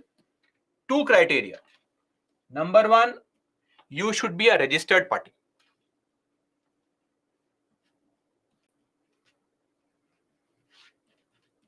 And number two, you should have won at least 1% of total votes in the last elections.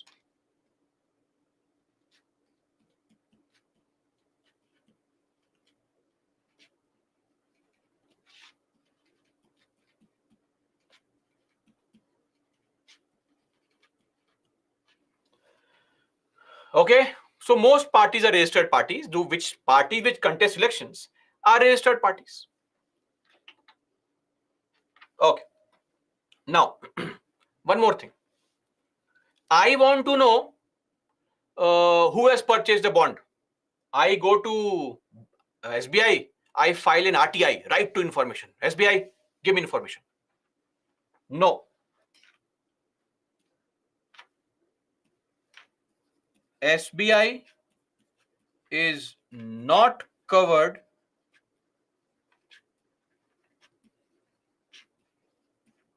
under RTI for electoral bonds. Are we clear? Not covered. So they need not disclose the name. Simple. They say get lost. Go and study. And as far as the anonymous aspect is concerned, they do not bear the name of the donor. Your name is nowhere here. Anonymous donation to the party. Harshit, it is for any election. The previous election, national or state, does not matter. So yeah, what is the guarantee that they deposited those uncashed bonds to PM Relief Fund? They have to maintain data. It's all in the ledger online. Banks can't steal the money. And if SBI gets more money, it's taxpayers' money only. Don't worry. But they won't do all this nonsense. Anyway, let me just clarify. If somebody is feeling that it seems that a lot of money is not redeemed. No. In the last few years that we have seen bonds, 0.2% bonds were not redeemed.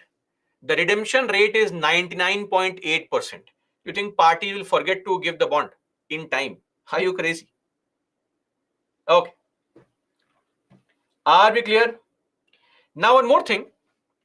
This bond can be purchased only in certain denominations. Meaning, this bond can be purchased only in denominations of 1,000, 10,000, lakh, 10 lakh, or 1 crore. So, if you want to purchase the bond of say 500 rupees, not possible. Get more money. If you want to purchase a bond of 1,400 rupees, not possible. Right? If you want to purchase a bond of 13,000 rupees, is it possible? Tell me, is it possible to purchase a bond of 13,000 rupees? Reasoning. Who? Don't disappoint me. Don't disappoint me. Apply some common sense.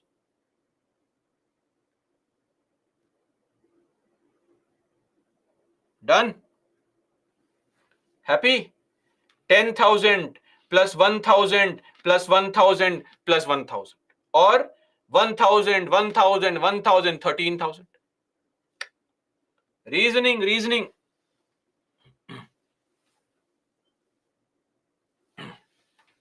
Okay. So this is all as far as bonds are concerned. Just to give you some facts, but where to write? Okay. Since 2022,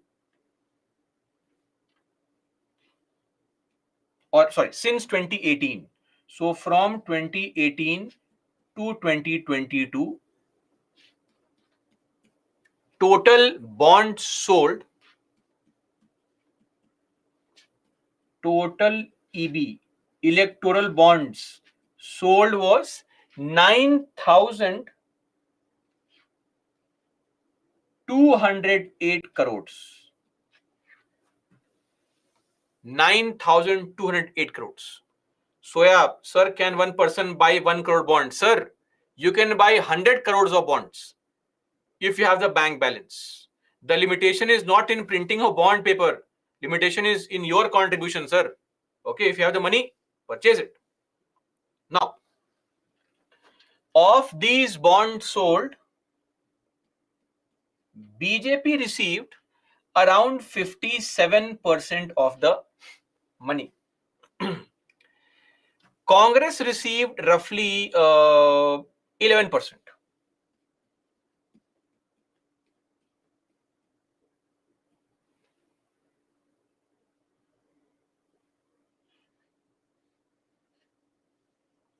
Followed by TMC, etc.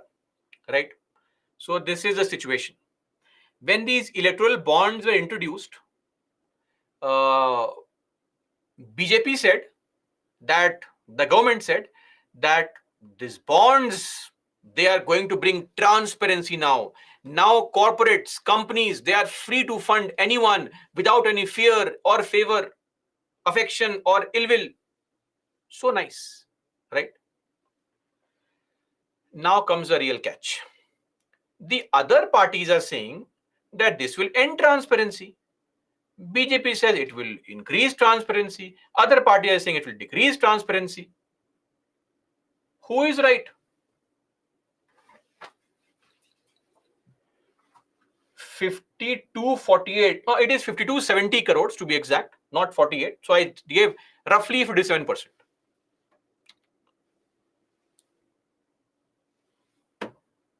Electoral bonds will bring transparency. Yes or no?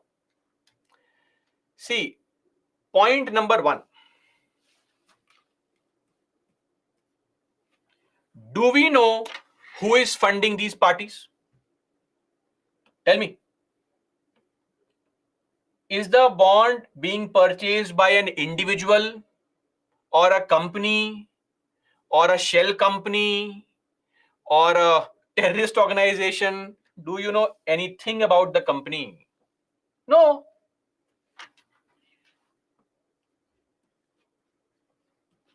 Possible misuse. Funding via black money. Open some kind of a shell company. What's a shell company? Economics classes. Some fake company. Ask the company to purchase bonds. All the black money funneled in the system becomes white. Second thing.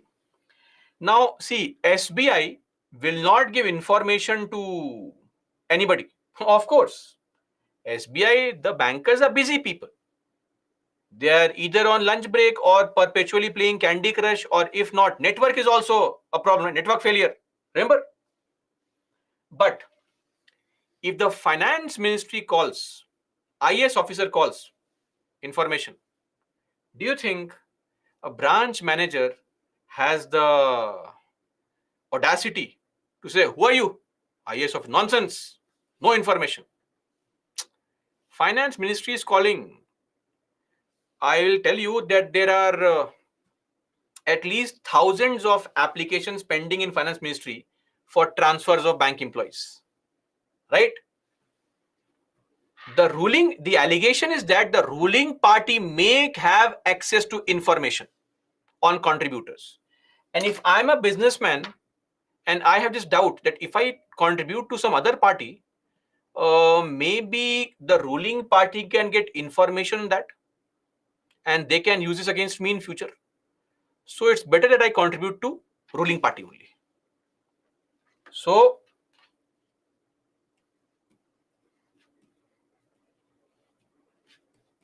allegation that ruling party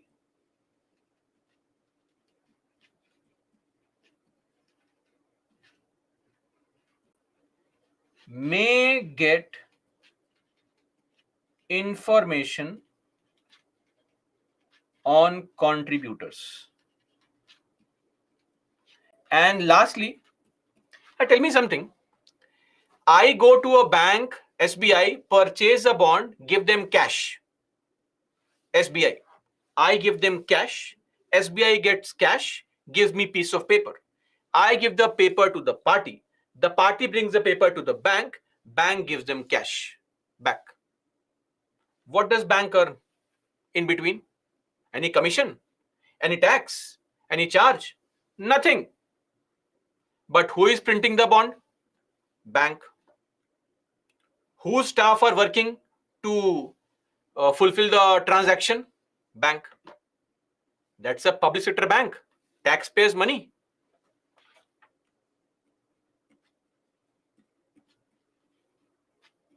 Printing cost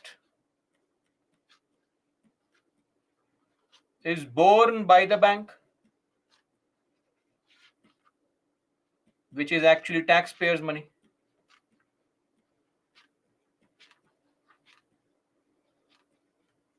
So these are some of the issues. But anyway, this matter is in court. Don't feel angry now. This matter is in court, right? And Supreme Court will decide it very, very quickly. Okay?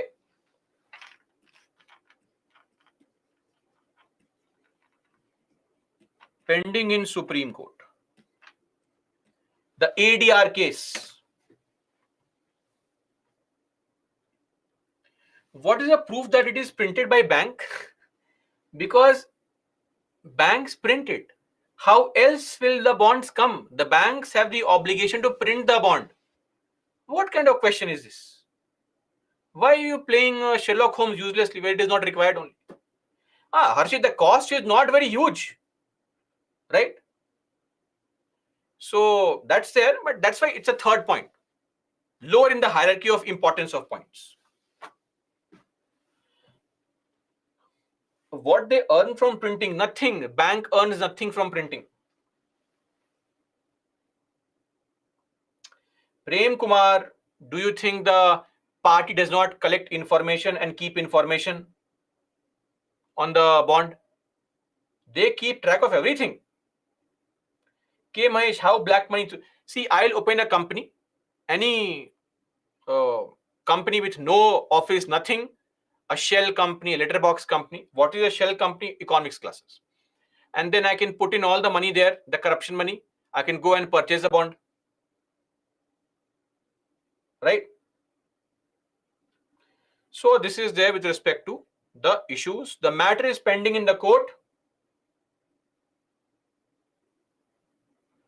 And let's see when the Supreme Court decides on this. I am sure that maybe when I'm teaching your kids, the judgment would have come. Definitely. Right? We are done with our topic elections. Just to summarize everything, some suggestions on electoral reforms. I had mentioned the link also of that YouTube video, but I have now added the topic here only. Reforms, very basic. You can use them in your intros, body, conclusion. So simple reforms, easy to understand. First things first, we have to increase voter awareness, increasing the voter turnout, eliminating the errors in the electoral rolls, right? Then state funding of elections. So some people also say that there should be a separate fund only from where the money should be taken by the parties in proportion, and that is where the party should get the money and should spend the money, right? So it will provide a level playing field to all the candidates and reduce the influence of big corporates and wealthy donors. That's there. Okay. Then internal democracy in parties. It's very, very important to ensure that political parties, their internal elections are transparent and democratic in nature. Then regulating political parties, right? So establishing clear-cut criteria for functioning of the political parties, including transparency in how they are getting funds. So as of now, if you, and plus, political parties don't pay income tax. Are you clear? Section 13A, Income Tax Act 1961. Political parties are exempted from income tax. If they furnish the information of their money to Election Commission, there is absolutely no need to pay any kind of income tax. Clear? Everybody pays income tax, including the president, not the political parties. Then limiting the number of seats to just one per candidate. Why should you allow people to contest from multiple seats? Then nota option has to be strengthened. As of now, what is the value of nota? Zero. Zilch. Nothing. Even now, I fully agree that VOTA currently gets less than 2% votes. But we can at least have a provision that if nota gets the highest votes, then there will be re-election. But there is nothing of this sort. Even if nota gets the highest votes, none of the above, then also the person who got the highest votes is declared the winner. Simple.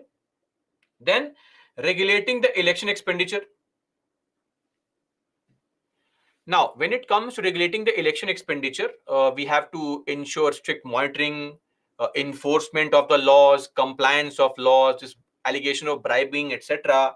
This is not appropriate. Then how will we ensure the fairness of elections? Then transparent political financing.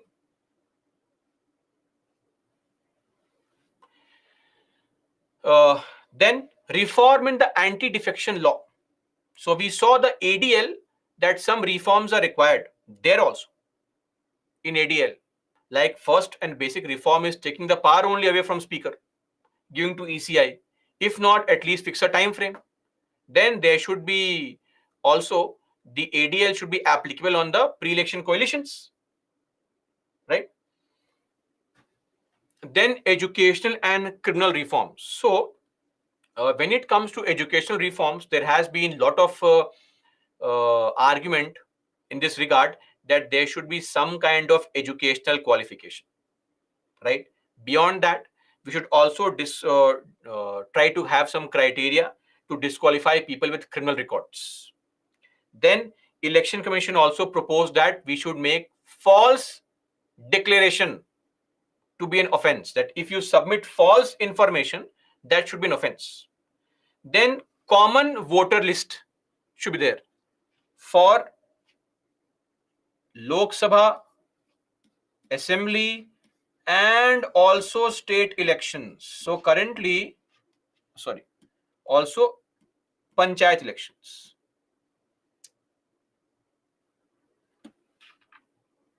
Local bodies. It will also save the time and money of the state election commissioner. Then decriminalization of politics. Fast track courts have to be set up, right? Very, very important. Set up fast track courts, FTC. We already have some courts which are fast track courts, but there also cases are pending for 5 years.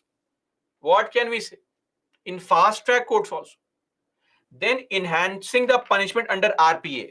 Firstly, there should be minimum 6 years punishment or disqualification everywhere. Why do we have 5 and 3 somewhere? See, when you are disqualified for contesting elections for 6 years, it actually means 10 years. 2 terms. Yes or no? 6 years means 2 terms. So it's actually 10 years. That's a very long time. And of course, independence of the election commission, be it the appointment, be it the removal.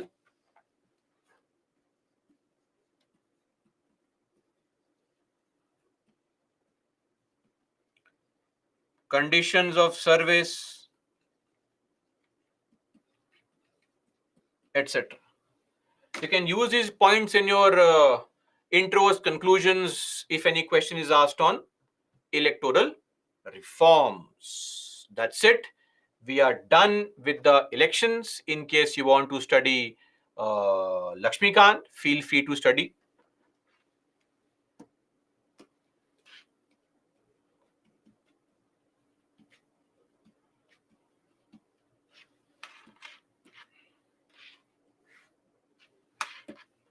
Chapter 42, chapter 71, 72, 73. 4. 74. When it comes to important articles, extremely important,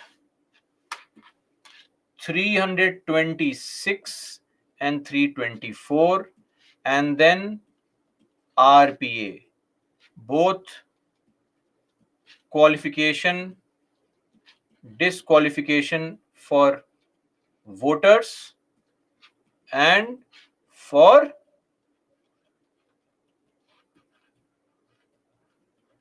candidates. Okay, done. Now we'll move on and discuss the first part of the Indian Constitution, Union and its territory.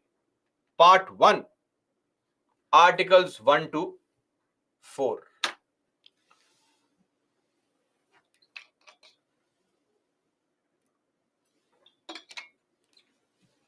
So, these are small topics now. When it comes to these topics, now I won't say they're not important, but yes, for the examination, the importance is very low. And you may find maybe in 5-6 years one question by chance in prelims or mains, but we should know these topics. Okay. Union and territories, part 1, articles 1 to 4. I think you know that the British India that we had was divided into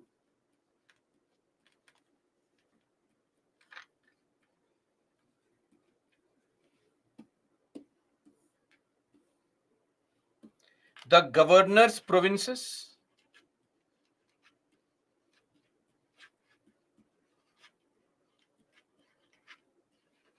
and also princely states.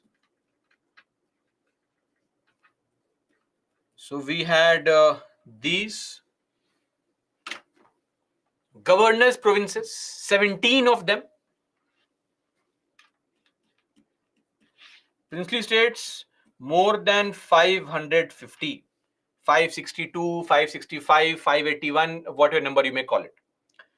Governor's provinces, some of them or 11 of them remained in India. 3 went to Pakistan, NWFP, Balochistan and Sindh, and 3, Punjab, Bengal and Assam, were bifurcated. Anyway, we'll come to this again. It is required. But before that, let's look at firstly the provisions of the Indian Constitution. Articles 1 to 4, Article 1 and 3 are important. So firstly, what is Article 1 now? The time has come for us to know what is Article 1. Recently was in news a bit too much, right? So first article talks about the name and the territory of the union. So India that is Bharat. Our constitution starts with a confusion. What to call India? India or Bharat? Let's call both. India, that is Bharat, shall be a union of states. So as of now, there is no official order or notification on us becoming only Bharat. But I'm not really sure. See, the idea is that media had to write something, and we as coaching students had to give you some material, right? So every day, newspaper, articles and articles. India, that is Bharat. How to do it? What can be a cost, etc. Examination of no importance. And see, frankly, the name is there. If you look at the Hindi translation, it starts with Bharat. Bharat is used before, and here India is used. And just because India is used before does not mean that India has more importance. Same thing. They are synonyms of each other. So this hulabaloo created was baseless completely. And in case the government goes ahead and says that now we want to use only Bharat, that change is going to be very, very simple. You simply add a proviso in this article stating that reference to India shall be deemed to be a reference to Bharat everywhere in the constitution. Done. Change is done. Right? So if you really are crazy, no, I want a change. How to make a change, sir? Please tell me. In this only, write explanation. Various articles have explanations below them. Write an explanation that reference to India in the entire constitution shall be deemed to be reference to Bharat. Done. So sometimes our newspaper editorial writers who don't have the legal information may create unique scenarios in the minds of people who are reading the newspaper. Anyway, I hope you have no such issue or concern in your mind on this. But since we are discussing this, the second part which I have put in the block is more important. India, that is Bharat, shall be a union of states. This choice of words has a significance. What's the importance of union? The importance is that the states have no right to move out of India. This marriage has no divorce. Simple. No state has right to secede, move out of the country. So if you are harboring plans, right? If you are harboring plans of leaving the country, becoming a separate nation, it would be appropriate to drop that idea. Demand for some autonomy within the framework of India. We'll give it to you. Various parts of the country do have a lot of autonomy in their internal functioning. That is okay, acceptable. But sorry, if you harbor these kind of demands and you share fake or wrong maps of India on your Instagram and WhatsApp status, and then if your show is cancelled, don't be a crybaby about it. Right? Simple. Are we clear? So it's very important. And then if your show is cancelled, then your supporters will say, oh, in our country, you cannot even perform.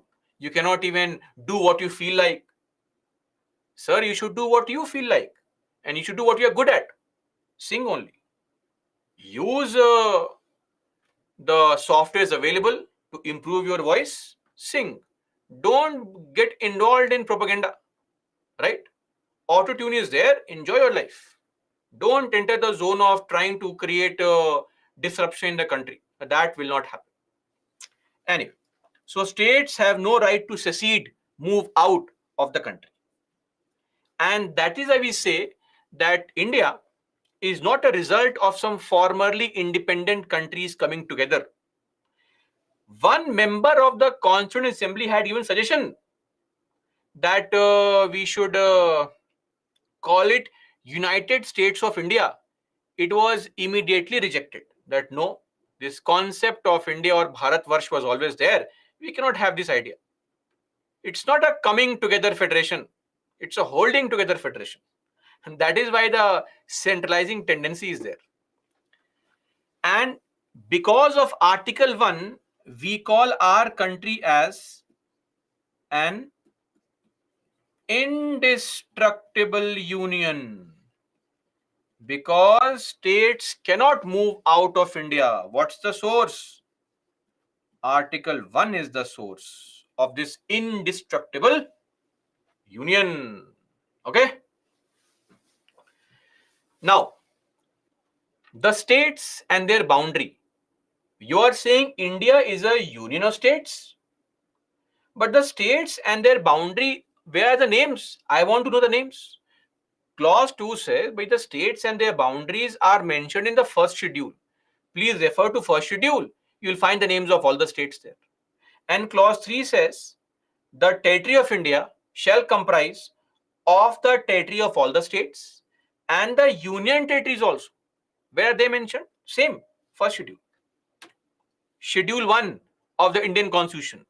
List of states and UTs along with their territories.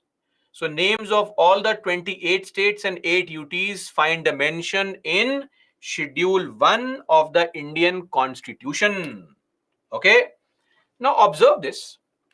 If I use the word union of India, I am referring to only states. But if I use the word territory of India, I am mentioning states, UTs, and such other territories as may be acquired Pakistan. So maybe in future, if we acquire any other territory, that will also be a part of the territory of India. So let's call it future acquisition. That is why territory of India is a broader concept. Union of India is a narrower concept. Did we understand this point of difference? Tell me, please.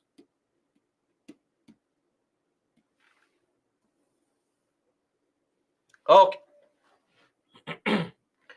Then comes the real catch here. Article 3. So the beauty of Article 3 is in this fact. Article 2 is a very simple article, not important. Article 2 simply says that Parliament may by law admit into the country, into the union, or create new states on such terms and conditions as the Parliament thinks fit. Simple. But Article 3, very important. Article 3 says how to form new states, alter their areas, boundary, name, etc. How can this be done? You'll be surprised to know that it can be done by a simple majority. Simple majority. So Parliament may, by law,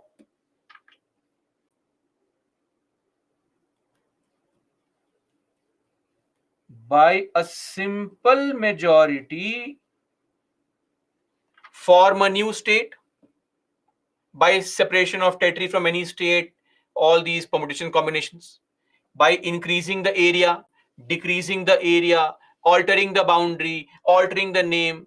It can be done. And what's the procedure? We call this reorganization. What is the procedure? Such a bill is introduced on the recommendation of the president, number one. Number two, it is sent to the legislative assembly of the state to give its opinion, which is not binding. Meaning what? If today center says we want to bifurcate UP into 4 parts, So we will pass a bill. That bill will be called the name of state,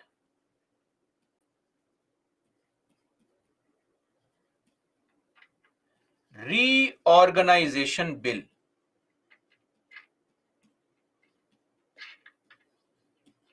And then we'll mention the year also. So this will be the name of the bill. Now, example, Andhra Pradesh Reorganization Bill. When this state is reorganized into 4 parts, the bill is there. The bill is sent to UP. UP government, UP assembly, tell me, should we bifurcate? UP says, yes, sir. Parliament says, okay. Bill passed. UP says, no, no, don't. Parliament says, I don't care. Bill passed. Opinion of state is not binding. In our country, we don't need the opinion of the state or the approval of the state to either change their boundary or change their name. That is why India is an indestructible union of destructible states. States' boundaries can be destroyed. And what is the source? Article 3 is the source. Indestructible union of destructible states. And in fact, Supreme Court has very clearly said that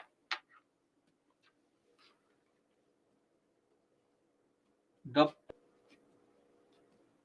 reorganize the country is what? Exclusive power and a plenary power. Exclusive and plenary. Plenary means unconditional.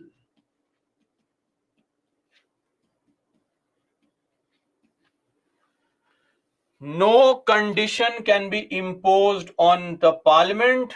If they want to reorganize, they can. Unconditional. See, if you look at any other country which is a federal country, say USA. In USA, it is mentioned in their constitution, Article 4, Section 3, Clause 1, that the state's consent is required before you change their boundary or name. Look at Australia. In their constitution, Section 124 very clearly says that Parliament of the state, that is the state's assembly, their consent is required. In India, you need not take anybody's consent. Center can on its own bifurcate the states, change their names, change their boundaries. Everything can be changed on its own. Are we clear? So that is all. Let's do one thing. Let's end our discussion here only. Tomorrow we'll take up for discussion the topic, this very interesting Berubari Union. I'll tell you a story on how we had the concept of enclaves, and then a couple of other elements of how we got the reorganization in place, then citizenship, so on and so forth. And yes, of course, questions if you have any. Oh, leaderboard. Somebody wants to see